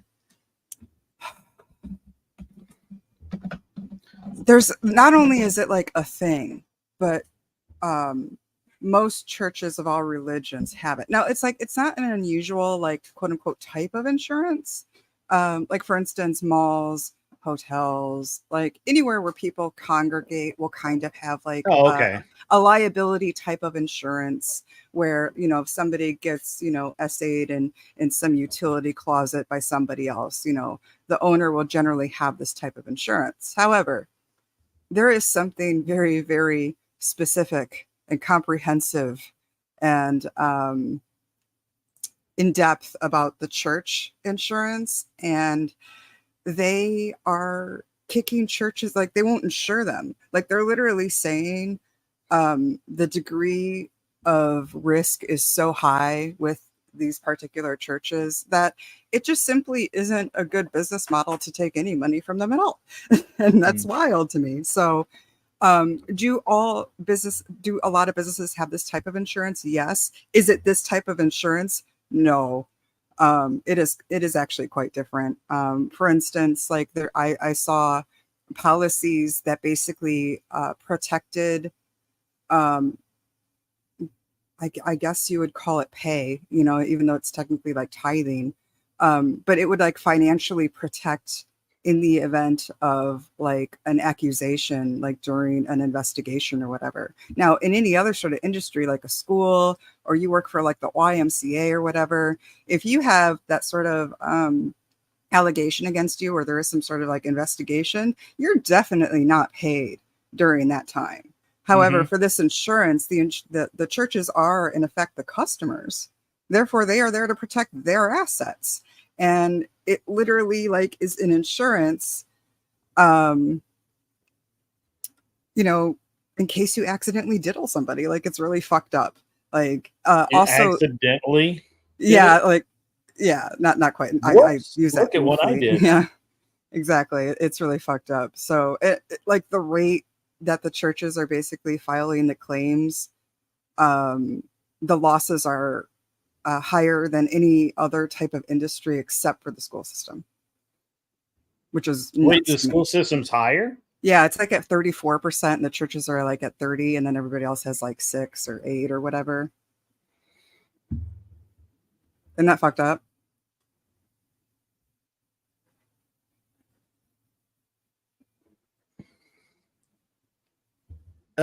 What, Nick? What? I missed out on something. What's up with that?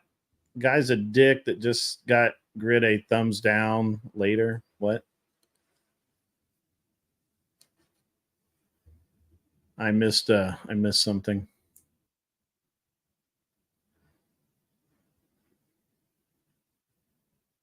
Now I have to scroll. I'm sorry. You were making it's all good. Point. It's all and good. now I'm like lost.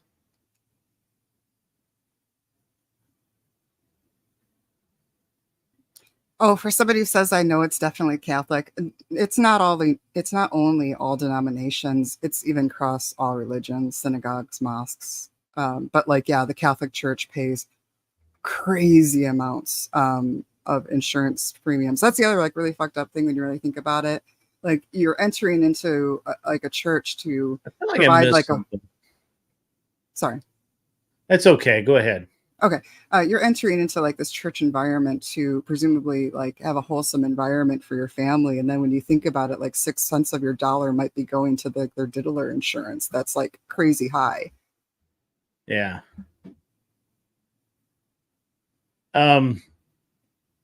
Yeah, are we not men? We can't be timing people out for nothing, dude. Like, seriously, if they're not breaking TOS or spamming, I really don't give a shit.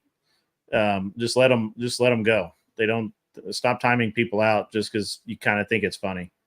That's not cool. Nick, I'm not paying attention to chat, dude. So I generally let the mods run it, but it seems like we've got some like technical difficulties or whatever today. So anyway, I'll get back to the actual conversation, guys. Sorry about that. Sorry, Michelle. That's interesting. I always find insurance very interesting because it's so weird. Like, when I have my business or businesses, I actually had to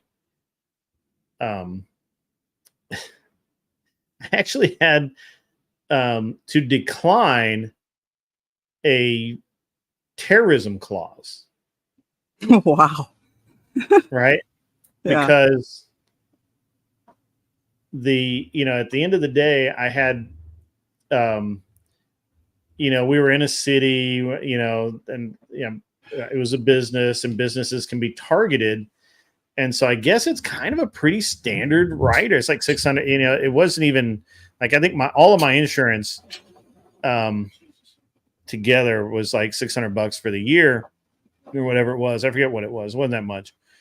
And, the terrorism rider added like $30 or something. It wasn't that much. It wasn't even that much money, but I was like, why do I need terrorism insurance? Right. Wow. Like, that seems weird. Oh yeah. Like, and who decides it's terrorism? Mm-hmm. Like, do I get to decide that, or are they going to decide that? I don't know. That was really weird. Mm-hmm. So the Yeah, it's interesting. Yeah, with the church insurance, it's really crazy because it's either very successful because like their premiums are so high, or they're going out of business because the premium because they're paying out so much. So I guess that there are some older insurance companies because this type of insurance became more prevalent like in the 80s and 90s, more so like in the 90s and the 2000s. And then, of course, the rates went up like astronomically since it started. But I guess that there were particular church insurers that like that's all they did was insure churches. Sure. And yeah. They started having, you know, all of their issues with, you know, I don't know, scandals or whatever you want to call it. And these older insurance companies like simply could not, you know, put out these payouts for like these things that, you know, might have been loosely considered in their old policy. And then it opened up like a bigger, you know, outlet for like these more comprehensive, like diddler insurance policies where it's like, that's what these companies do. They specialize in that. And yeah, it's wild. And yeah, tithe for Diddy insurance.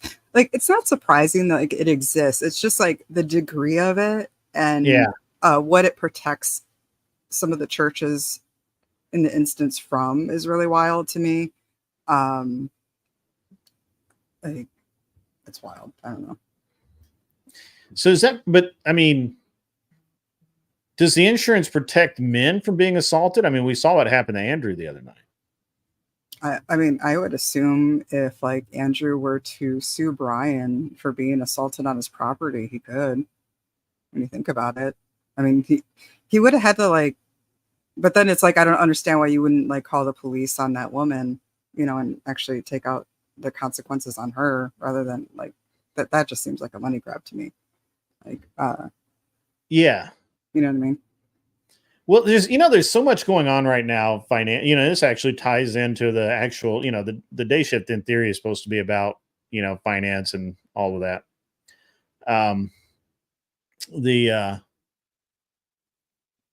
But it ties into, we have a lot of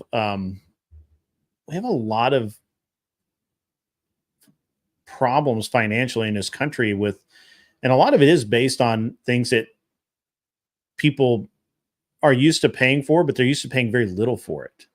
Mm-hmm. And now it's like really expensive, like insurance. Like, like we used to not be. What's really interesting, and it's really diabolical, to be honest, is in Tennessee used to not require auto insurance at all. Mm-hmm. And you only had to have homeowner insurance if you had a mortgage against the property. And that was just required by the bank. That wasn't even like a state law. Mm-hmm. And you did not have to have health insurance at all. And now it's really, really interesting because you're required basically to have all of that stuff, right? Now, health insurance, you're not required to have health insurance, but you automatically have health insurance because unless you meet some really odd criteria, you either already have or can get TennCare, mm-hmm. which is our state public insurance, right? Yeah. And dude, it's just an interesting thing, Mm-hmm. But what's happened is over time, and I've said this my whole life, is that the insurance companies by getting the requirements for insurance to be mandated, meaning that you have to have it. What they've effectively done is they've removed the competition aspect of it, right? Because everybody, even though they're kind of competing with each other, you don't have the choice to not have insurance if it's just too expensive. Yeah. You have to have it. And there's no reason for them not to drive the prices up then.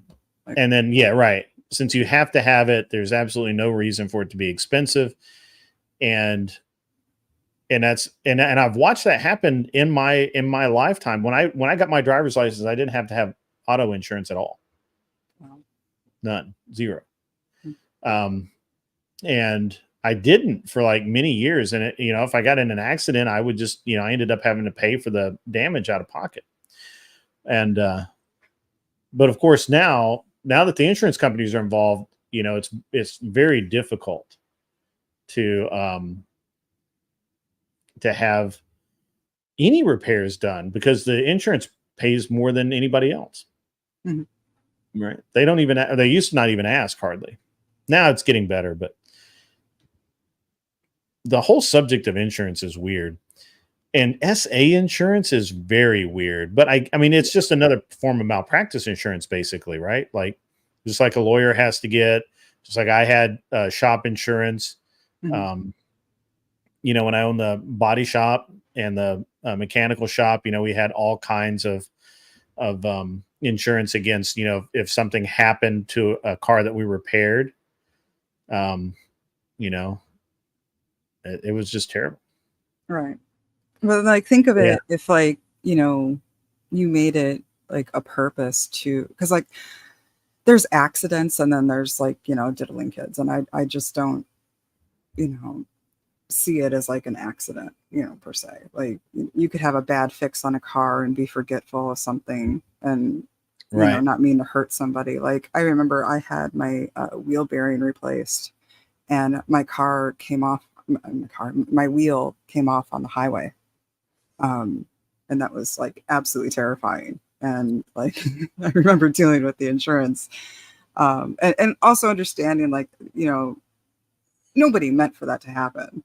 Right. But like you take somebody's kid in the closet, like you meant for that shit to happen. And then the other like really staggering thing is like, I guess, some odd like 50% were volunteers, and then like 50% were like the secondary pastor of the church. And it's really fucked up because like it's not an accident. So I guess it's just the idea that you can get insurance for SA anyway. That's just right. Right.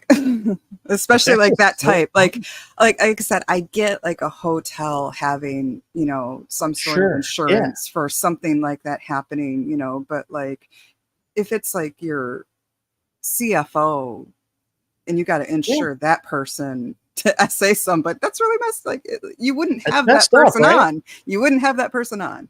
Like there would be no way. It's just messed up. It's just crazy. It's crazy to me. But what do I know? I'm just an old dude. Don't pay attention to me. So, and it's wild that like you don't even realize it's a thing, until there's like some sort of crazy news story about like how it was a Canadian church that has to pause services, and they feel quote unquote led to pause services because they literally cannot renew their sexual harassment insurance. That's crazy. I mean, but there's a lot of churches around here that are pausing services because they can't pay their bills. Sure. They literally and there's something, obviously there's a lot of churches around here, but they literally cannot pay their bills. Yeah. This is like a mega church that was massively successful. Oh, wow. Yeah. Yeah. Yeah. Really crazy. Yeah. No, there was a church on the main street in my town, on Memorial, but not a main street, a 4-lane, right? And it's right near the college. It's got a lot of different stuff. It's near a bunch of things. It used to be a very popular what are those guys? I dated one for a while.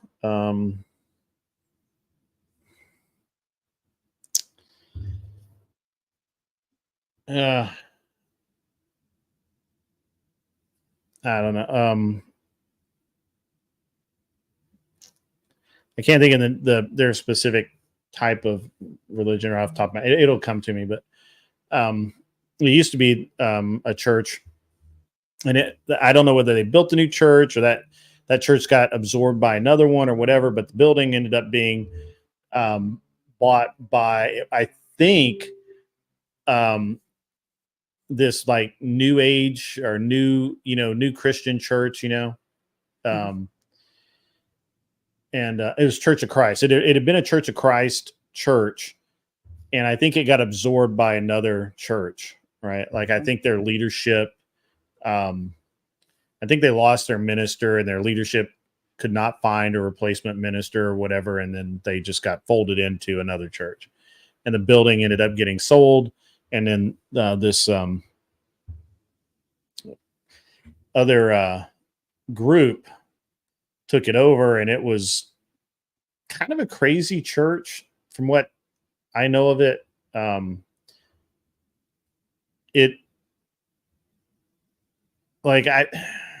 not gonna say, because it'll seem like I'm really judgy, but the sign alone was enough to make me not want to go there, because it was the pastor like with his arms around his wife as like on the sign for the church, which was weird. It's just a weird thing. And I don't know what happened to the church. As far as I know, it was up and running, but I drove by the other day, and it's up for rent. They're out of business or whatever. And this is exactly what I thought, Wally, when it's more about the pastor than the church or the lifestyle, because it's all dudes all blinged out, and I was like, that's just really not. I mean, maybe I'm just being weird. What do they call it? I think it's called like prosperity gospel or something. Like, I don't think it was that, but it could have been. It's like new life or new something, whatever, something new in it. I was like, this is weird. This is not a place I go. Go ahead. I'm sorry. You brought up about how churches are closing, obviously, because they can't even keep their doors open. Have you heard about churches basically getting their parishioners financial information? Like if you were to go to this church and want to become a quote unquote member, you have to submit your financial information so that they can calculate your tithing responsibility. And then I have not heard that. I have not. Yeah. Oh yeah. Yeah. That was something that would be on. Yeah. I don't know. So the Baptists wouldn't do that. That's for sure. But I don't know who would do that. I mean, Church of Christ, probably not. But that's weird. That's weird too. I can't deal with the weirdness. Right. It gets better though. They also have like a social media investigation crew that will then go through and obviously like friend all of the people that are part of the church and the church's Facebook group. And then they're going to go through and see if like the lifestyle matches their church contribution. Like if you're doing your vacations and stuff like that, but you haven't like contributed in tithe in 6 months. Like I was like, wow. That's wow. No, no. No, that's nuts. That's nuts. I really do actually judge a lot of churches and whatnot based on the signs, based on the parishioners, based on the way the pastor. I actually, to be honest with you, the most important part of a church to me is the pastor. If I can't get behind the pastor and I don't like the message that they put out, I can't really be a part of that church, because I'm going there to listen to someone speak to me, and I need them to speak to me in a way that maybe isn't the most entertaining or whatever, but comes from a consistent place. And so I will admit to being exceptionally discriminative about that. And and the people are important too, but people, I find that I can, most people can get along with anybody, but the same is not true when you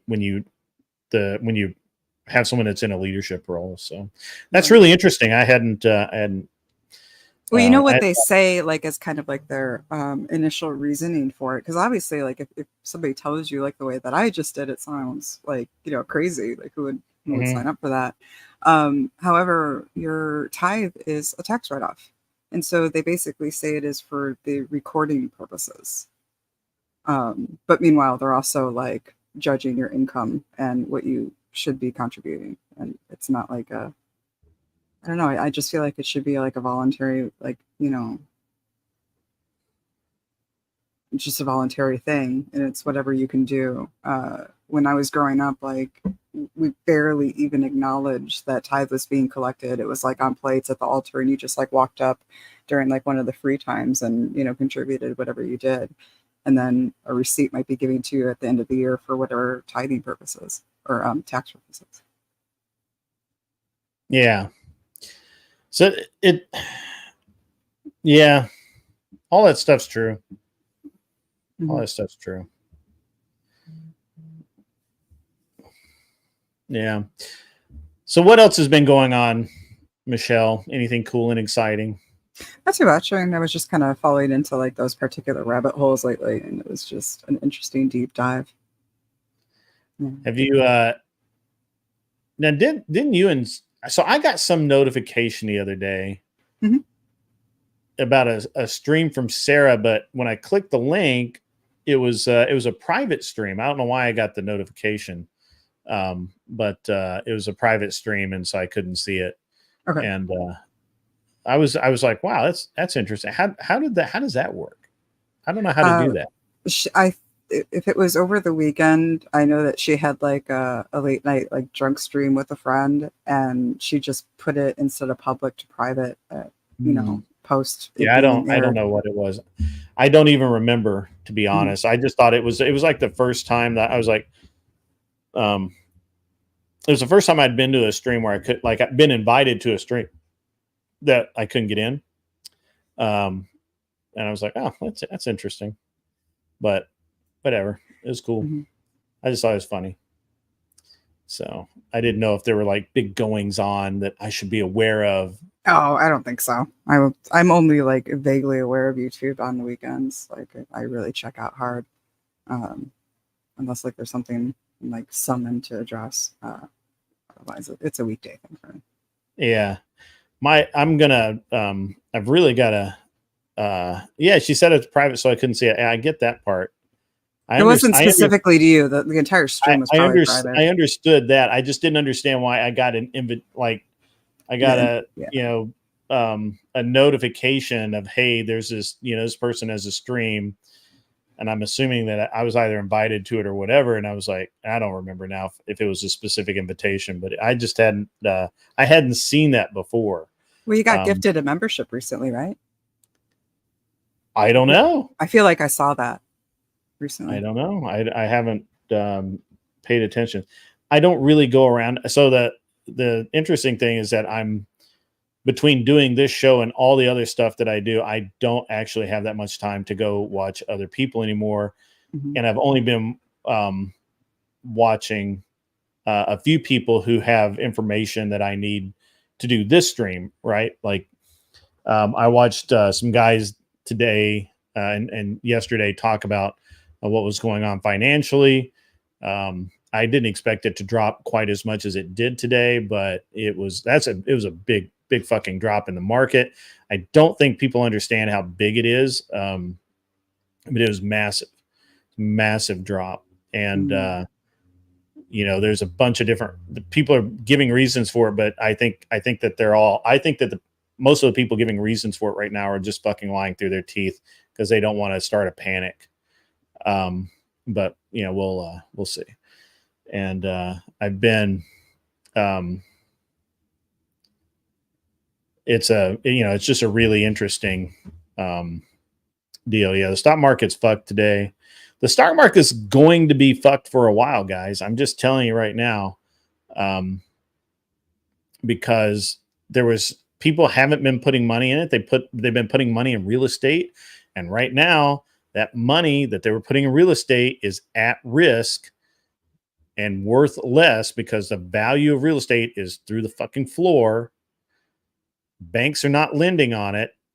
And let me, and I don't know if this is happening where you're at, Michelle, and you may zone out on this. I don't know, but let me give you guys a perspective. Okay. I'm gonna do a bong hit. Keep talking. Huh? I'm going to do a bong Okay. hit. Go ahead. Okay. Go ahead and be a degenerate. That's fine. Go ahead. In Nashville, because of the created housing boom that was created because we had the COVID stay-at-home deal, and then no houses got built because they weren't essential workers, and then there was a shortage, and then they overcorrected.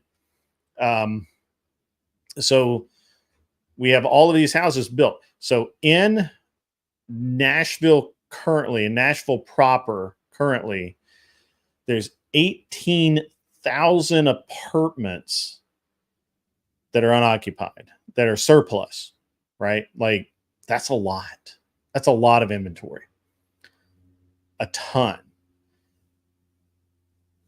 You have almost as many houses. Matter of fact, the housing market here is so bad that there are entire developments that are not that were started that are not being moved forward because, quite literally, the banks do not believe that the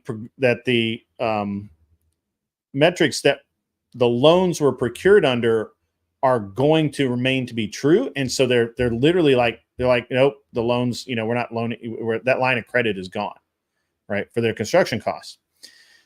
Literally, and this is happening all over the South, all over the country. A lot of it, as I said in the beginning of the program, a lot of it has to do with people working from home who thought they could work at home, and they moved out of New York, out of Chicago, out of wherever, and they all moved to these cheaper places to live. There's a mass exodus. It drove the housing market way up, and now those same people are getting fired. They're losing their jobs because they can't work remotely anymore. I don't know what to tell them, but the reality is I'm getting a notification, but I don't see a notification. Maybe it was I don't know. Maybe it was something else. But and these guys are losing big paying jobs, so they have to move. That they obviously don't want to move back to San Francisco or LA or fucking wherever the fuck they were from. So now they're screwed. And now the houses they bought, they can't sell because why? Because houses aren't worth what they paid for them. They're upside down. We have over 32%. It's probably closer to 40% right now, but we'll split it in the middle at 35% of home loans are upside down. They are literally in negative equity. And, that's bad. Financially, that's bad. It's not going to get any better anytime soon. And this is all coming home to roost. And it's for the Democrats, it's coming home to roost at the worst possible time, because I promise you that Trump's going to make a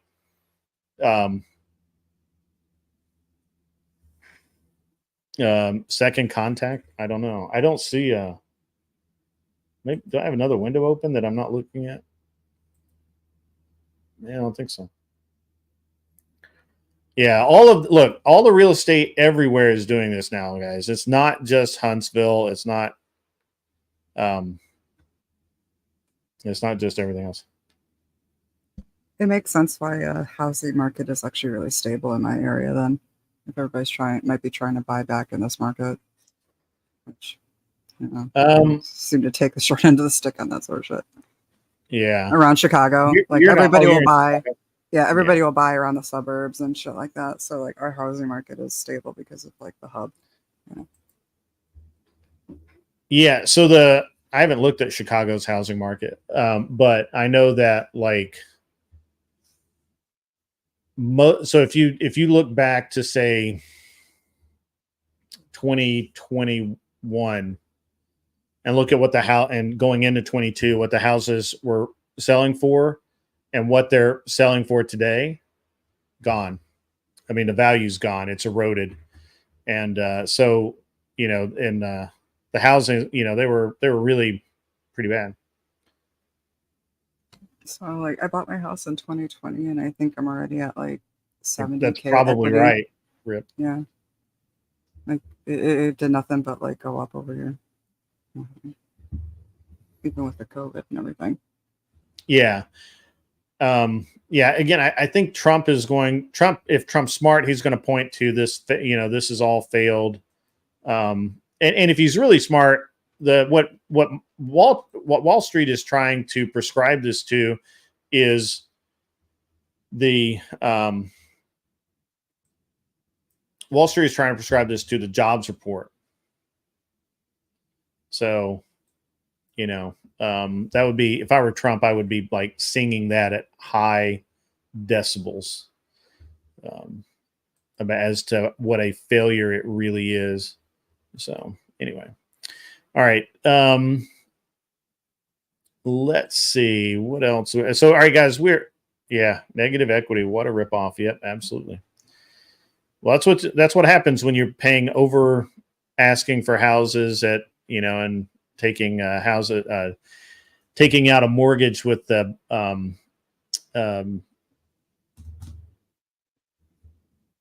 variable APR. I'd never do variable APR. That's insane.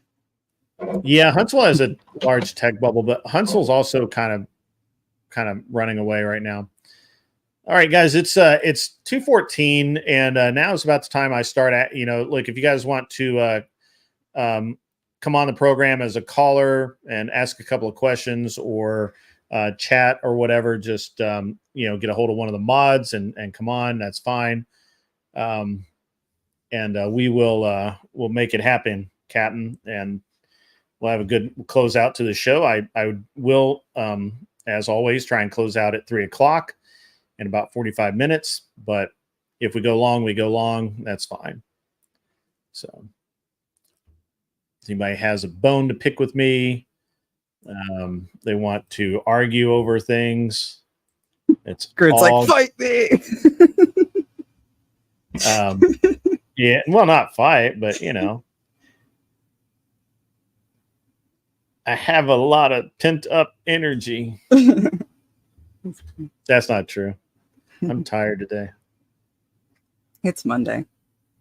Yeah, Huntsville does have the military industrial complex to keep it afloat. Yeah, I was just there the other day. Dude, there's still a lot of houses. There's a lot of like falling apart property out there too, like super cheap, because it is what it is. It's just, you know, can't get around it. So, but yes, they do have that. That is a bonus. So, of course, Nashville has the music industry, and now apparently the podcast industry. Fucking everybody's moving here. Interesting, really? Huh. I wonder why. Crazy Mama, I'm really not sure what happened. I don't think it had anything to do with you, but if it did, you know, it's fine. You know, people, you know, while I try and pay attention and keep things even keeled, it doesn't always. I was just down in Huntsville. My son did the aviation challenge at Space Camp.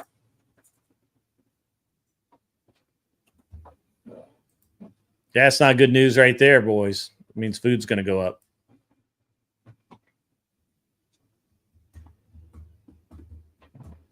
Nobody wants so to much rain, though. Like in Illinois, we're nothing but corn in Illinois, but like we've had so much rain. Like, how is that not performed?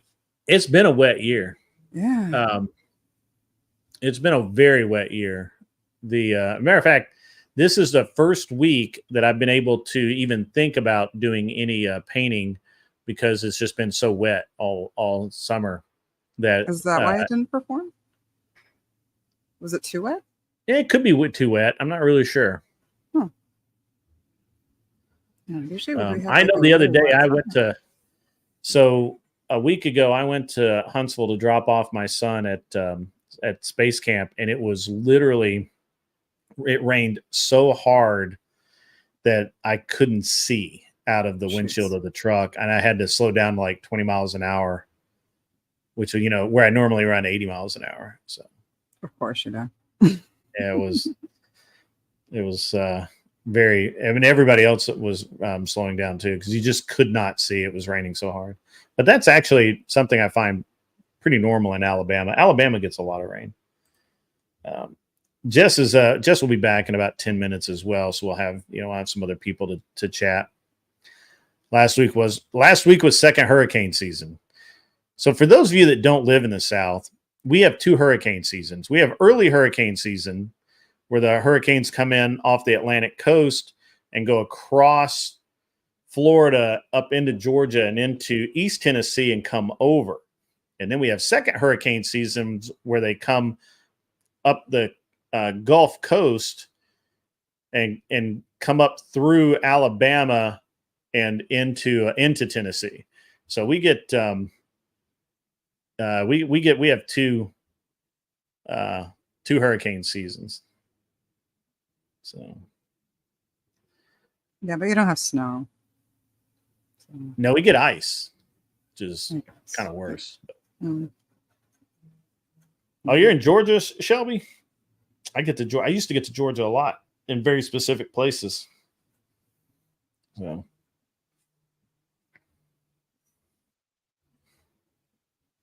mostly Another road bong Atlanta. hit. Sorry? Bong hit.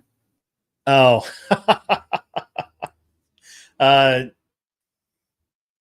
Yeah, we don't get that much snow. Get a little bit, but mostly ice. I'm hoping I can make my vacuum cleaner talk, and I'll eventually vacuum. Yeah. It's looking right at me right now. Yeah. And you lived in Kitty Hawk. Oh, that's not it. Let's see.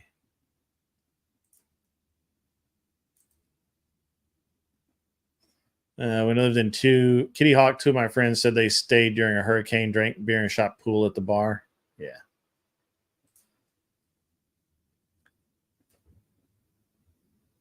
Yeah. I don't think people really understand that because of where Georgia, Alabama, most of Mississippi and Tennessee are, we get both sides of hurricane season. We get the hurricanes that come in from Miami, from the Atlantic, and we get the Gulf Coast hurricanes that come up, and it's just, we don't even notice anymore. It's like, whatever, it's fine. It's just another hurricane. I mean, now it's not like damaging hurricane weather. Usually, Alabama gets it. I think they rebuild Alabama about every 4 years. I think that's why Alabama looks like a mobile home park. For 200 miles, is because literally, I think they get just destroyed by these hurricanes from the Gulf, and just destroy it. Yeah, there is. Yeah, we're getting a new one. Is it Deborah, something like that? I forget what they call it, but yeah, we're getting a new. We're getting another hurricane.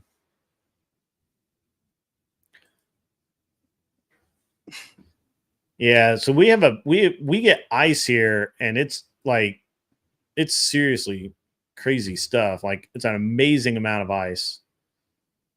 So.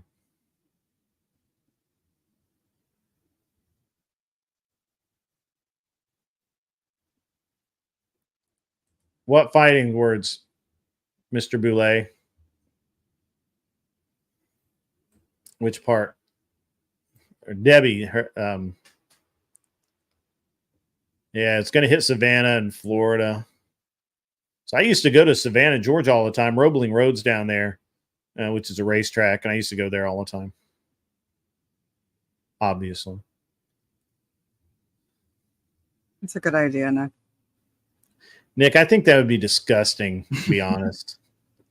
I can't stand the smell of vacuum dirt. It's got that like hot, electrical, dirty, nasty smell. It's just like, ugh. It's gross. Has there been a hurricane, Michelle? I don't recall a hurricane, Michelle. I feel like I would have taken note if there was. Oh yeah, there's definitely Michelle's. They only name hurricanes after women. I know. Yeah, that's funny. Yeah, that's perfect. That is perfect. You know, you could take some essential oil and pop them on your filter in the vacuum, and you won't have quite so nasty vacuum smell. It'll be like Hurricane Michelle was the 5th costliest tropical cyclone in Cuban history, and the strongest hurricane of the 2001 Atlantic hurricane season. No way. That's funny. Oh, 2001? Oh, 22 people were killed. 2001. That was an 8th Damage grade, was man. estimated at $2.43 billion in 2001 dollars. 4.18 billion in 2024 dollars. After the season, the name Michelle was retired and replaced with Melissa. They don't want any more hurricanes. I only had to come through one time, just one time, baby. I did it right. I did it right. They did retire Mr. Boulay. Is now named Melissa. Funny. Which is Arthur Daya, who's also normally in our chat. That's funny. Are you saying Melissa's just a lesser Michelle? Well, I mean, we don't know yet because they haven't. We don't know that they've had a bad enough hurricane to retire her that moniker yet. Right. But maybe. You never know. That's funny. That's pretty doggone funny, to be honest. That's quite hilarious. Well, I definitely took note of it now. I think I'm going to take that fun fact and run. Yeah, right. That's pretty funny. You can't get away from that one. You can't stop seeing. It's like a train wreck. You just can't stop seeing. That's $5 billion in damage that Michelle caused. Just saying. It's no joke. It takes your houses and cars. That's why all hurricanes are named after women, because they take your houses, your cars, your furniture. They take all your shit. Yeah. That's funny. That's why. Yeah. Nobody has anything they want to come up on the panel and discuss or fight about, or something that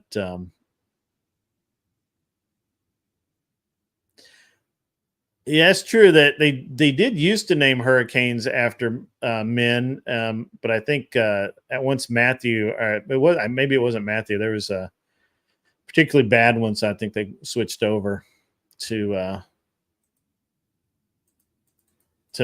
women.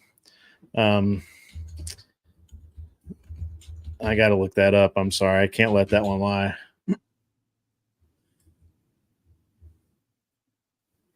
What about Hurricane Andrew? He ain't got nothing on Hurricane Michelle. Yeah. Well, Debbie might give you a run for your money. Yeah, that's true. Why are hurricanes named after women? The United States began using female names for hurricanes in 1953 because short, easy-to-remember names help reduce confusion when multiple storms are occurring at once. That's why we name women after women. Meteorologists at the time also considered female names appropriate because of hurricanes' unpredictable nature. However, the practice ended in the late 1970s due to increased awareness of sexism, and the naming system began alternating between male and female names in 1979. Hurricane Bob, named in 1979, was the first Atlantic hurricane to use a male name. That's fun. Feminism in action, folks. Feminism in action.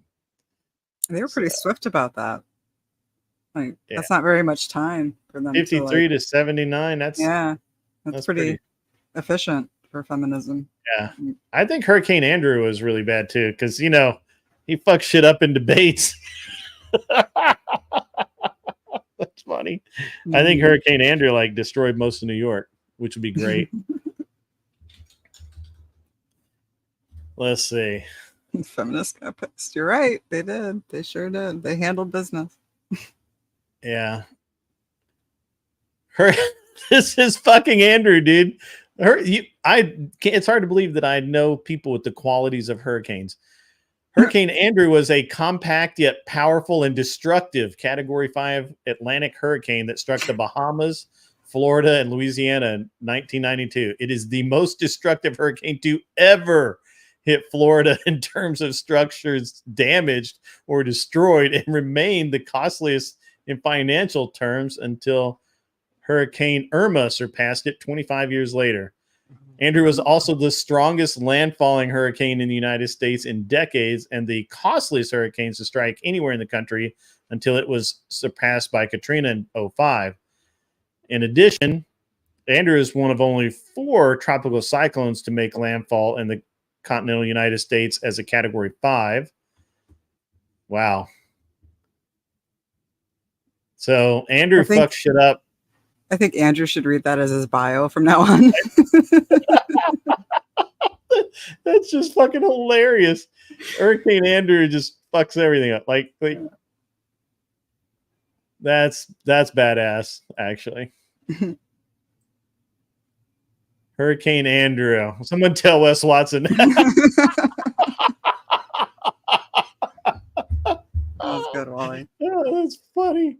It's just, I mean, that's exactly what I think of when I think of Andrew. Is Andrew fucks everybody up. He just fucks them up. Done deal. Yeah. Yeah. Okay. Yeah, that was funny. That was great. All right, I'm gonna get moving. I have to do that. All right, get moving. Go away. Leave me alone. All right, bye. Got enough feminism for one day. Later. We'll see ya.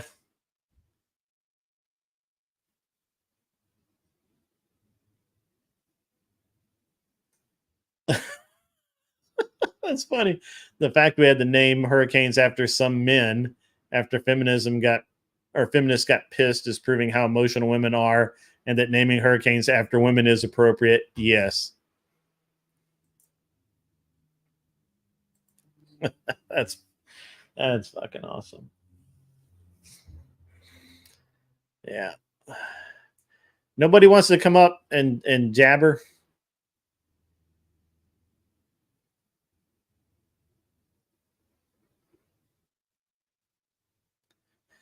That's funny. Somebody should tell Wes Watson.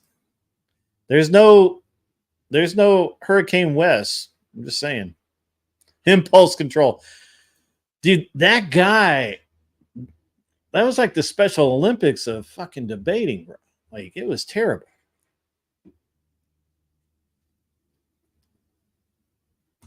Andrew's not your dad, but he probably influenced your dad. Westrogen, that's funny. Dude, that's fucking awesome. Westrogen. Andrew needs to add that, makes us write that into a song. Westrogen on your wambulance.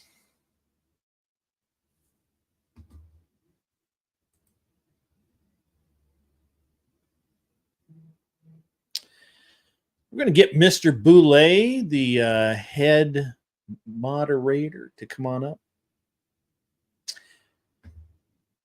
You know, this is right. This is right. This is right. I mean, I couldn't believe that dude was just nuts. Just because she can, she obviously is not an argument. And what kind of moron says shit like that? It's too bad I didn't like. It's really too bad that it's really too bad that we didn't have that wasn't on air, so it was recorded. You argued for 3 hours and he didn't get excited once. Oh, that's a troll, bro. That's a troll.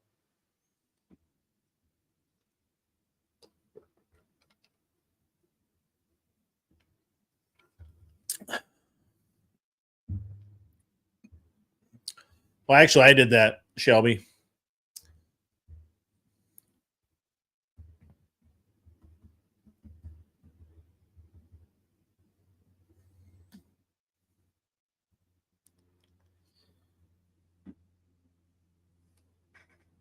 Nah, that's funny. You don't have a single black mother? I think that's an L. I think it's an L, bro.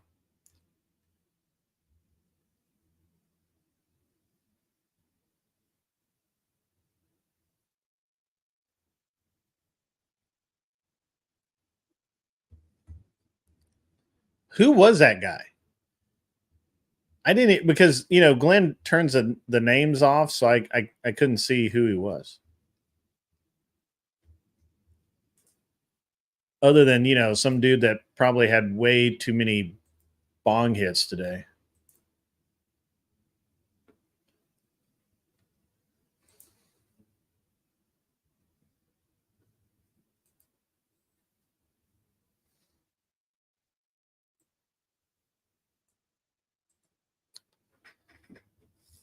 I thought Cold Steel was what's her name?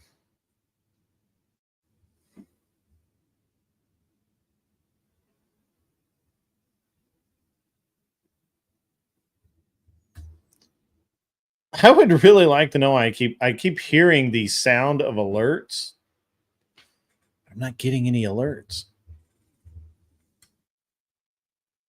No, some dude that was a different guy.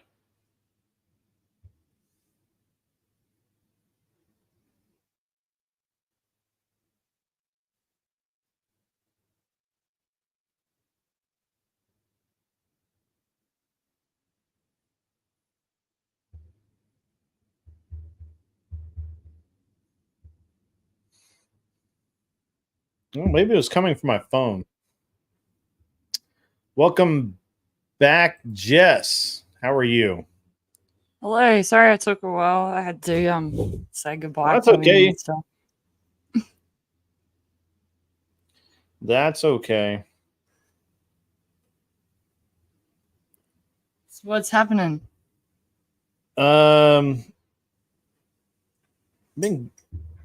We were talking about hurricanes earlier, and now we were talking about this guy the guy from the Glenn's backstage thing.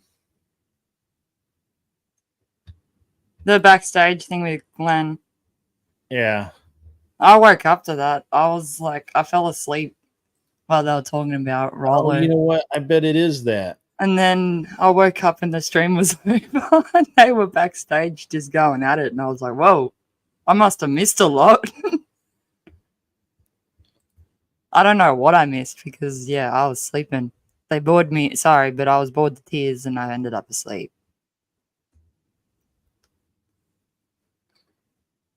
I bet that's right. I'm sorry. I just realized. Stepfire just said that I was there for almost the whole thing because he would know. He would know how long I was actually there for. Yeah. Yeah, okay. That is exactly what it was. He expected me to back him up, eh? I was just like, I was trying to be nice too because I felt bad for him with everyone being so savage. So that's what it was. So apparently, I have all my notifications turned off on everything except if I'm mentioned or something like that.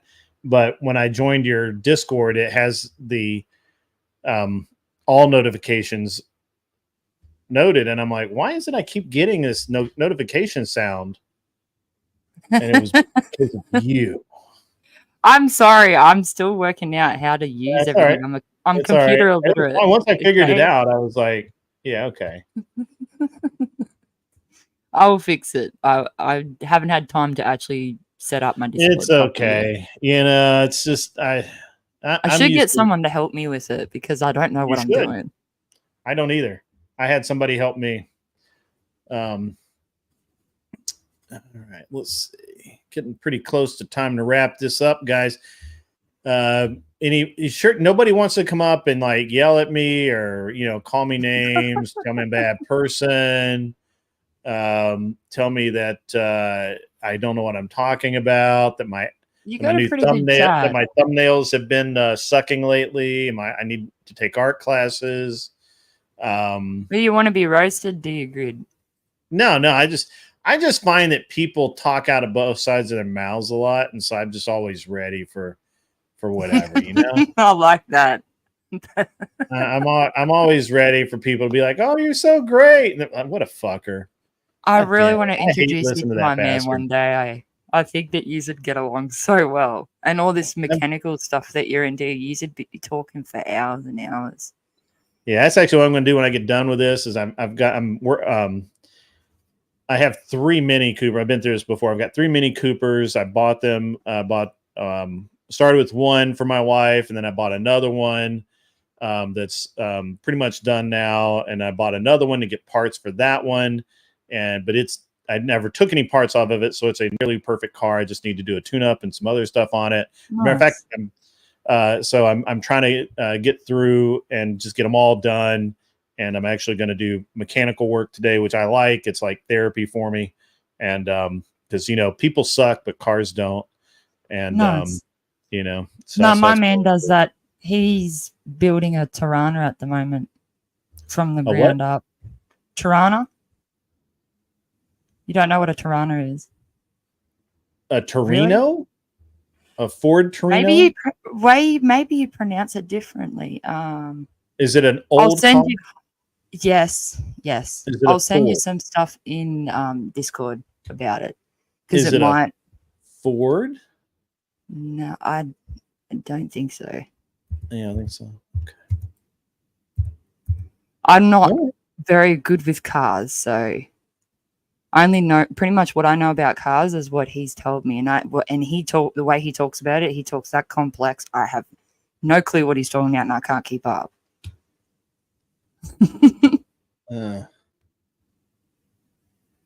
Hang on, I'll send you. Why is Lauren Southern in the UK covering the UK? Oh, it's Holden. I think it's Holden. It's a 69 Holden. Okay. I like Holdens. Yeah. I like Holdens. Yeah. Okay. Yeah. Peter Brock? Peter Brock? I've heard the name. Yeah. I don't know him personally.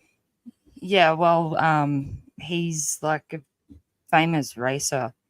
He is a famous racer.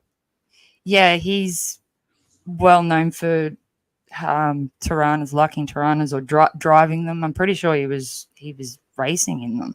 I don't really know. Like I said, I'm not a car. I know you'll what have to get the spelling for me. I'll figure it out. So, yeah. I'll send you a picture. Folks. Hello. Coming in okay? Yeah, you sound great, man. To the name. Awesome. Sorry, my camera's been playing up lately, so I haven't been able to actually be on camera for a while. I got to fix that. So I got a new computer, and I don't know how to use it properly yet, so I'm still figuring it out. That's okay. I don't know if we met. I've spoken to you in chat before, but I don't think I've ever been on panel with you before. Not that I can recall, anyways. Usually I'm that half asleep because it's midnight here when I'm usually on panel. That's right. You're in the future from the rest of us. Yeah, it's 6:00 Tuesday morning. Hey, let me just say something really quick about the whole market and everything, and I'll just leave it at that. It's just, first off, I'm not a financial advisor or tax lawyer or anything like that. This is just my opinion, so take it for a grain of salt. Please go out, seek a professional, advisor and stuff like that. In fact, a lot of them will actually see you for complimentary on your first visit. So, consider that. So go see a professional. Okay, folks. This is just day one. Relax. Okay. none of us can predict the future. We don't know what's going to happen. Just be aware. Just be aware, and don't just be, blind to it. Just, pay attention, see what's going on, and then seek out those professionals to help you make an informed decision. Okay. So don't panic. I guess that's really just my bottom line. And also, for the record, I should have bought on the dip.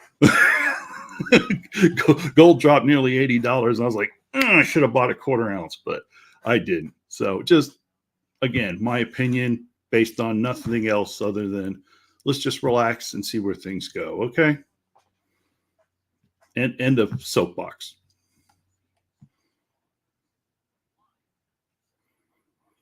So how about them Cowboys?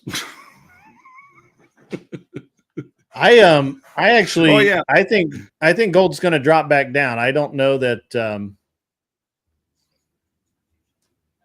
I don't know that we're going to come out of this. Yeah, it's like I said, it's just day one of whatever this event is. So who knows what's going to happen? Honestly, like I said, I'm not a professional in this area. What little I know is all I know. Mm-hmm. Yeah, I get that. I don't know why this makes this so big and this so small. That's weird. I don't like that. Les, back at least for the moment. Anyway, I had asked about the evening stream because I thought you did have one. I do. Wednesday, Friday, and Saturday nights. But for whatever reason, I only get notifications for the daytime one. I don't know. But they're always the same. I keep a regular schedule. It's me and the trains. That's what we do. Keep a schedule. Unlike airplanes, I'm on time. So Wednesday night, Friday night, Saturday night, 8:05 Central Daylight Time currently for the next few weeks anyway. And then we'll be back to our normal schedule, or that is our normal schedule. Occasionally I will do nighttime streams if something is going on or I have some extra time or whatever, but it'll be fine. So, but I think this correction it's a pretty severe correction, to be honest with you. It's going to be. I mean, I don't. And it's on a down. Everything's on a downtrend. Yeah. That is a. Sorry. No, I still got the gold spot up, and it's kind of stabilized around 24.10. But it'll be interesting to see what happens tomorrow if it also does another dip and then a little bit of a buyback. Yeah. But like I said, it's a commodity, so it's I can't predict it. I certainly can't. And sure. I sent you some stuff about that car too. I saw it. It's cool. Yeah. That's what he's building. That's the car. Yeah. Yeah, that's a cool one. That's pretty cool. From bottom up, like it's pretty full on watching him do it. Mm-hmm. So the money thing is interesting right now, my opinion. Because I honestly thought that we were going to retrace back because, just that's what should happen, right? If you just look at indicators, but it's not really going to happen. I mean, it just hasn't happened. I think we're in for I think we're going to continue on a downward trend until the election.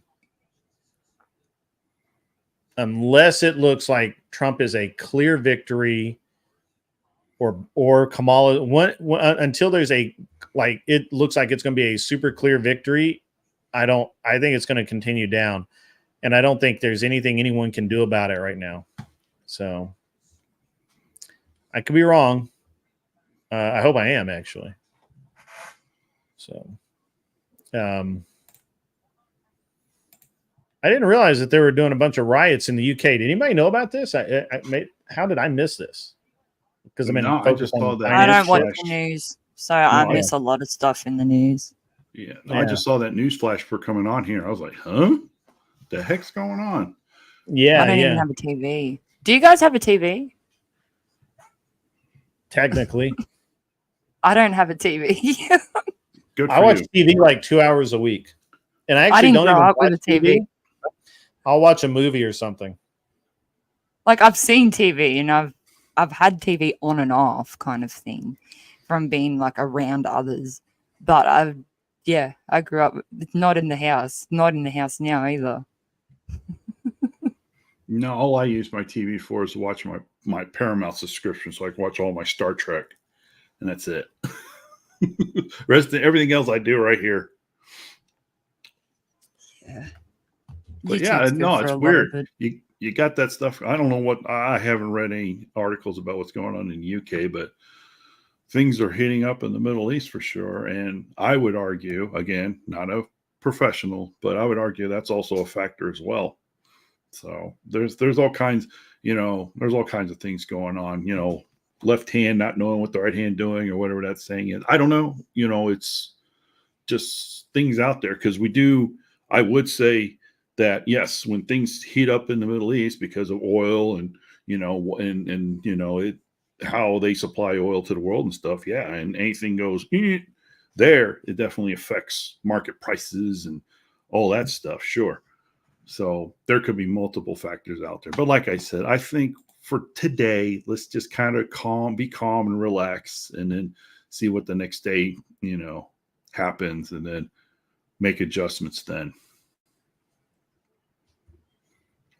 Okay. Again, my opinion.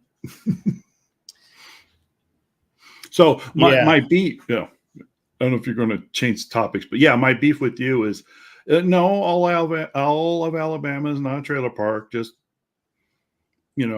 most of it. Well, but come on now, you got to admit that you rebuild it every 5 to 6 years, 5 to 8 years. No, you're right.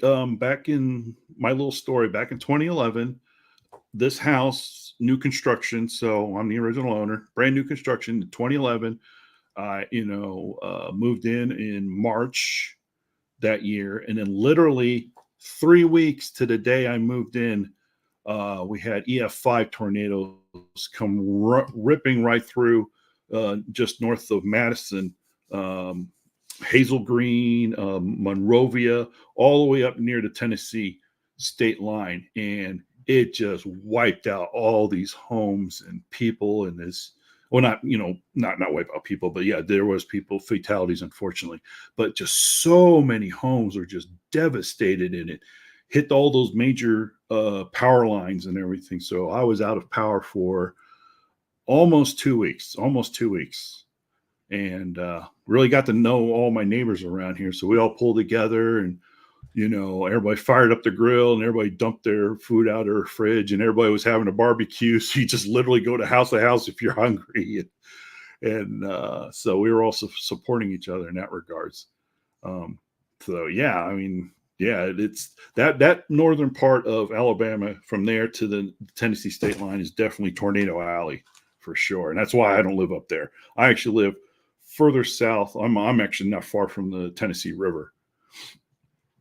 So that I'm not saying that shields me from a lot of that, but if you look at the history and stuff, when I looked into buying here, it seemed like most of the tornadoes and major storms seem to be north of where I live, relatively speaking. I still get, bad storms and stuff here. Yeah. Yeah. Hey, chat, I need somebody that's live right now to redirect you guys to somebody cool. I was going to send you to Lauren Southern's stream on UK is Burning, but unfortunately, that's a panel stream with Destiny and a bunch of other dickheads. So I don't want to subject you to that. So, find me something that's cool, preferably live, maybe something that doesn't pop up in my, my algorithm. So. Hey, Greg, what do you think of Andrew website about learning, debating skills and stuff? What do you think of that? I've known that he's was going to do it for some time. He's talked to me about,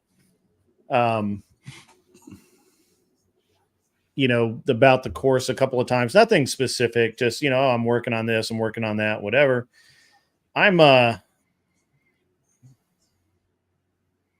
there we go. I got you guys. So let me do this and this. Oh no, never mind. Sorry. Thought that was something else. Yeah, I need a super cool stream. But I like it. I do think that people need to learn how to debate more. I didn't actually, so I have a really interesting love-hate relationship with this. Is that I'm not a very good debater, in my opinion. I know the rules of debate for the most part. I mean, I have to think about them for a minute because it's like college. It was fucking 30 years ago. But but I understand it, and I feel like I do pretty good, and I have a pretty good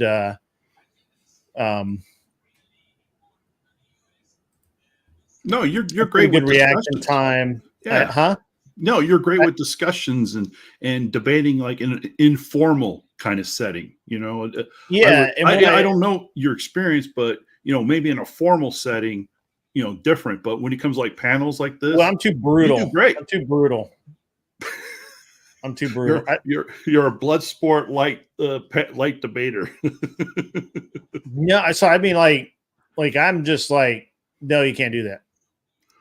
Can't say. I really understand. And so one of the things I find about Andrew is Andrew's got this down to an art where he can control the debate to some degree to make it longer and more interesting for the audience. Whereas, hey guys, yeah, I might actually do a live after this. I might go set up for that.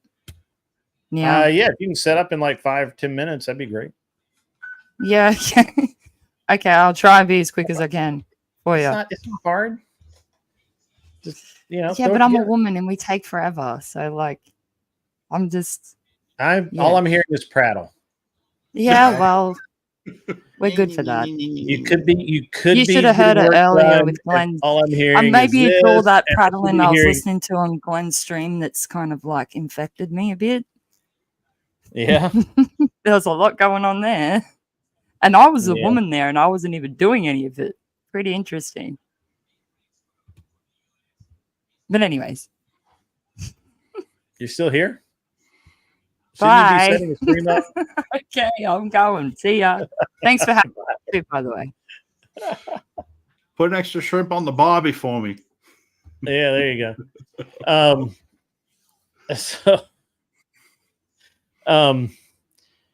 No, so I mean, like, I've watched Andrew and like I know he can end the debate like right here. Like he has the trap, he has the fallacy, he has it all, and like he can just basically the debate is over.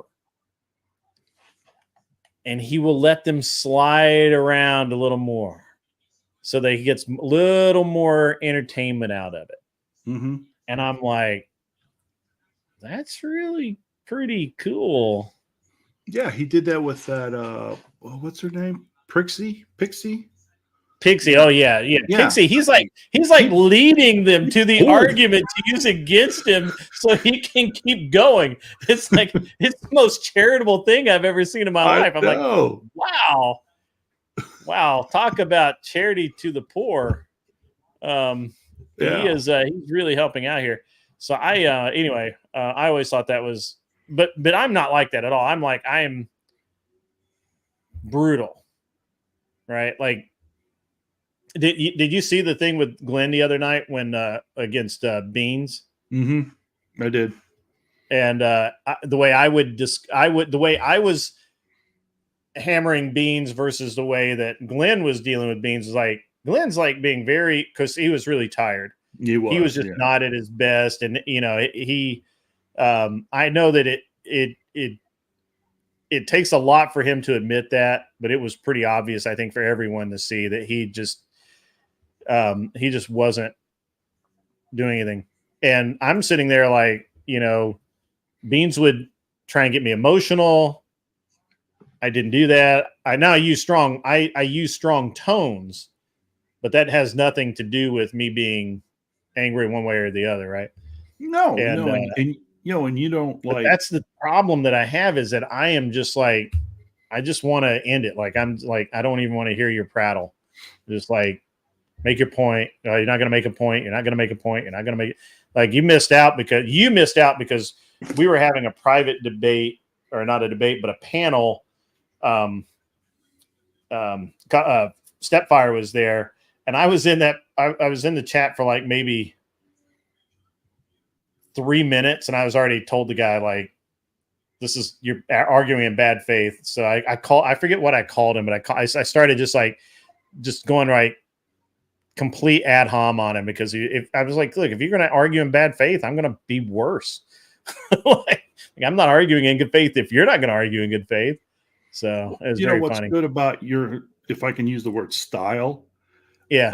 You don't like yell and scream and get overly excited and wave your Okay. hands, and I'm not you're desperate, firm, and concise, but you're you keep like even keeled, so to speak. I'm not sure if I'm using a good descriptives, but I appreciate that, because you don't need to get yelly and screaming and cussing every fourth word and stuff like that. And I personally like that. So Well, I mean, I do. I have to curse every fourth word, but not everyone. I do agree that not everybody does. Stepfire, do you remember what was the? I forget what I called it. Oh, I told him it was like it was like the Special Olympics of debating. Arguing with that guy was like the Special Olympics of debating. I told him he was retarded. Like, this is the most retarded argument I've ever heard in my life. Like, and I'm like, I'm not gonna waste time with that shit. So,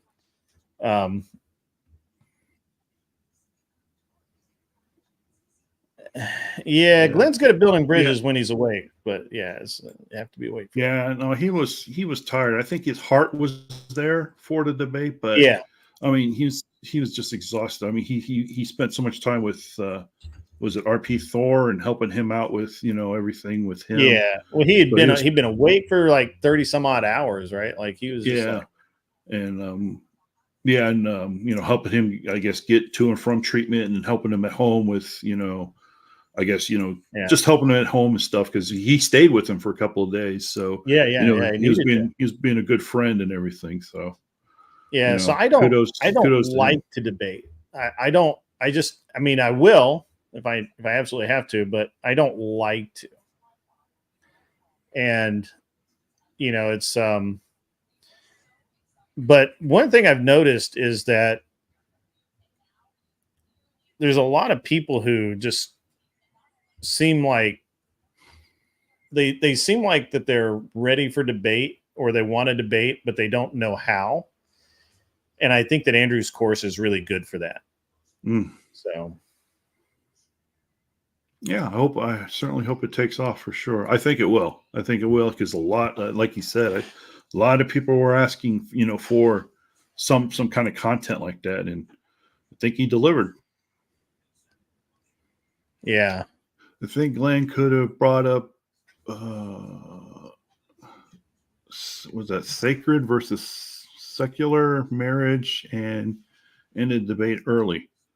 Well, wasn't that kind of part of it? It was a secular versus religious. No, it was agnostic worldview versus Christian worldview, and he could have ended it like so many times, and it's not that he didn't end it, or that he couldn't end it, or whatever. It's that, and he was on, literally, he knew all the right things to say, but he just wasn't getting there.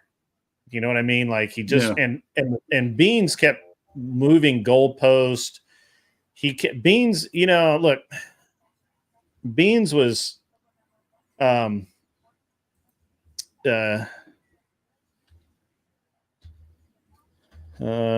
see. Beans was constantly moving goalposts. The format was kind of retarded.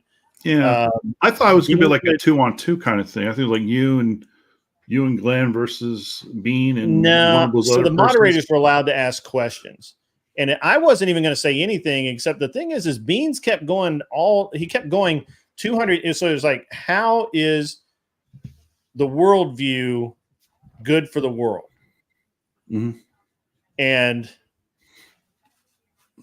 I'm like, well, that's easy, right? Like this is an easy one.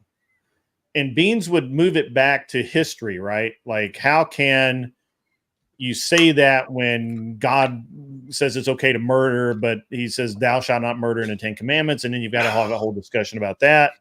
And then you've got to have, it was just constant goalpost moving. And I had to pull him back on topic several times. I'm like, what you're talking about is not the topic, right? Like it just isn't. Yeah. I mean, slavery is not the topic. The topic is worldview, and worldview is modern. So he kept saying, the Bible said slavery is okay and all this kind of stuff. Andrew was going to do it. Well, the thing is that I also think that Andrew doesn't want to platform some people. And I don't blame him. I'm in the same kind of boat, really, to be honest. But and also the format was weird, and the way the format was explained was weird. But Beans, Beans never made his point. It should have been a much shorter debate. It should, and honestly, if Glenn had been on his game, it would have been he would have been much more in control of the debate because it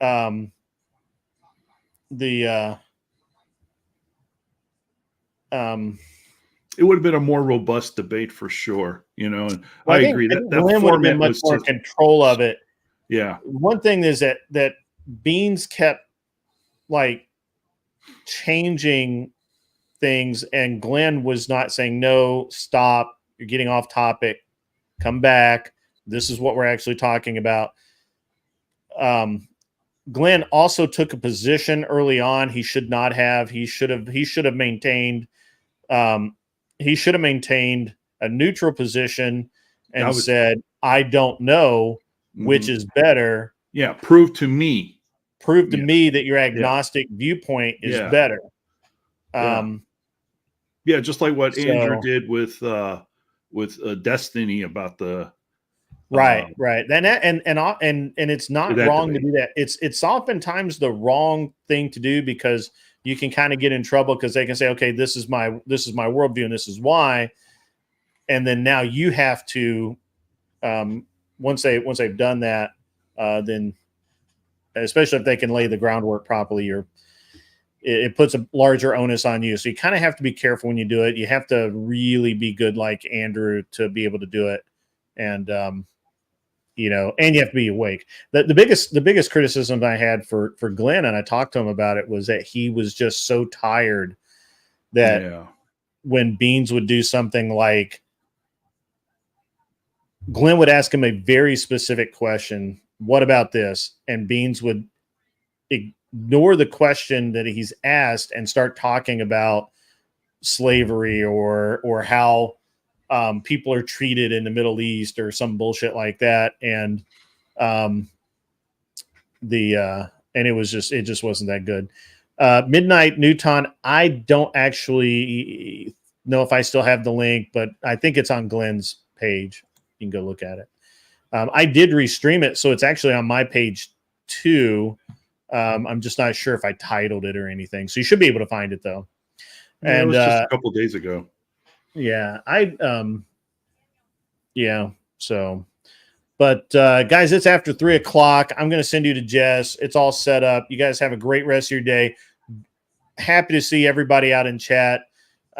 Seriously, Shelby, thank you so much for all of your patronage. You did awesome today. Hey, and I'm going to send you over there right now. And, real quick, Greg, can I just ask the chat? Absolutely. Go ahead. Yeah, no, this quick question just for the chat. Sure. Hey, I have a very small channel, And yeah, it's about gold and silver, but I would appreciate any suggestions or ideas from the audience, from the chat and folks that what would you like to see me cover and things like that, because I'm trying to break away from the gold and silver coin collecting community because it's a very small niche, and I'm trying to find a way to kind of break away, because pretty much all of them are just repetitive of the same thing, and I want to stand out and be different. And in a way, I kind of want to appeal to this community because I think I have something to contribute. I'm just trying to figure out what that is. So if anybody has suggestions, or I'll think on if it. anyone has suggestions, Post your link really quick before everybody leaves. Okay. So I just appreciate any suggestions or input from folks. Yeah, absolutely. Absolutely. Shameless plug. Thanks, Gridwin. Shameless plug. Plug it away. Make it happen, Captain. Copy it. There you go. By the way, guys, I will not be on at all tomorrow as normal unless I'm on somebody else's show or somebody else's panel. And we'll see what goes for Wednesday. I may do a Wednesday day shift and a Wednesday night shift, since I'm trying to really separate the financial, business, news, all of that, politics. Yeah. I'm really trying to separate that from the relationship, men's advocacy, all of that in the evening. We'll see how that goes. I am actively looking for a guest, somebody that's cool, that can talk about something interesting in the manosphere or manosphere adjacent, or even a female that hates the manosphere and I can argue with. So if you know somebody that you pay attention to, you guys, everybody looks at different channels and may not see things that I see. Be glad to have input from anyone that wants to give it, and it'd be great. Also, I'm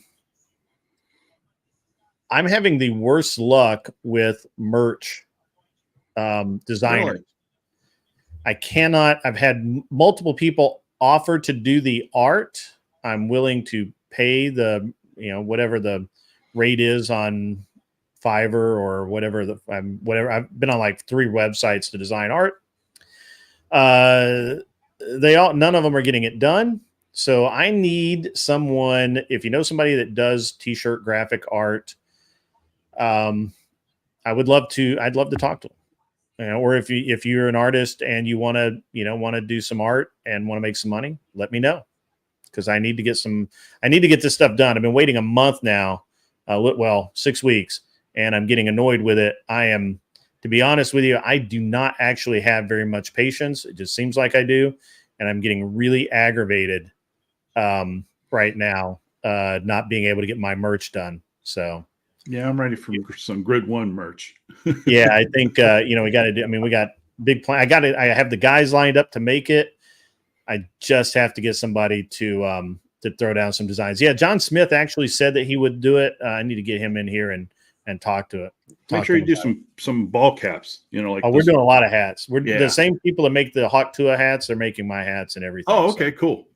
Yep. All right, guys. Without further ado, get the fuck off my lawn. You guys have a great day. Be good to everyone around you. See ya. And out. Get out.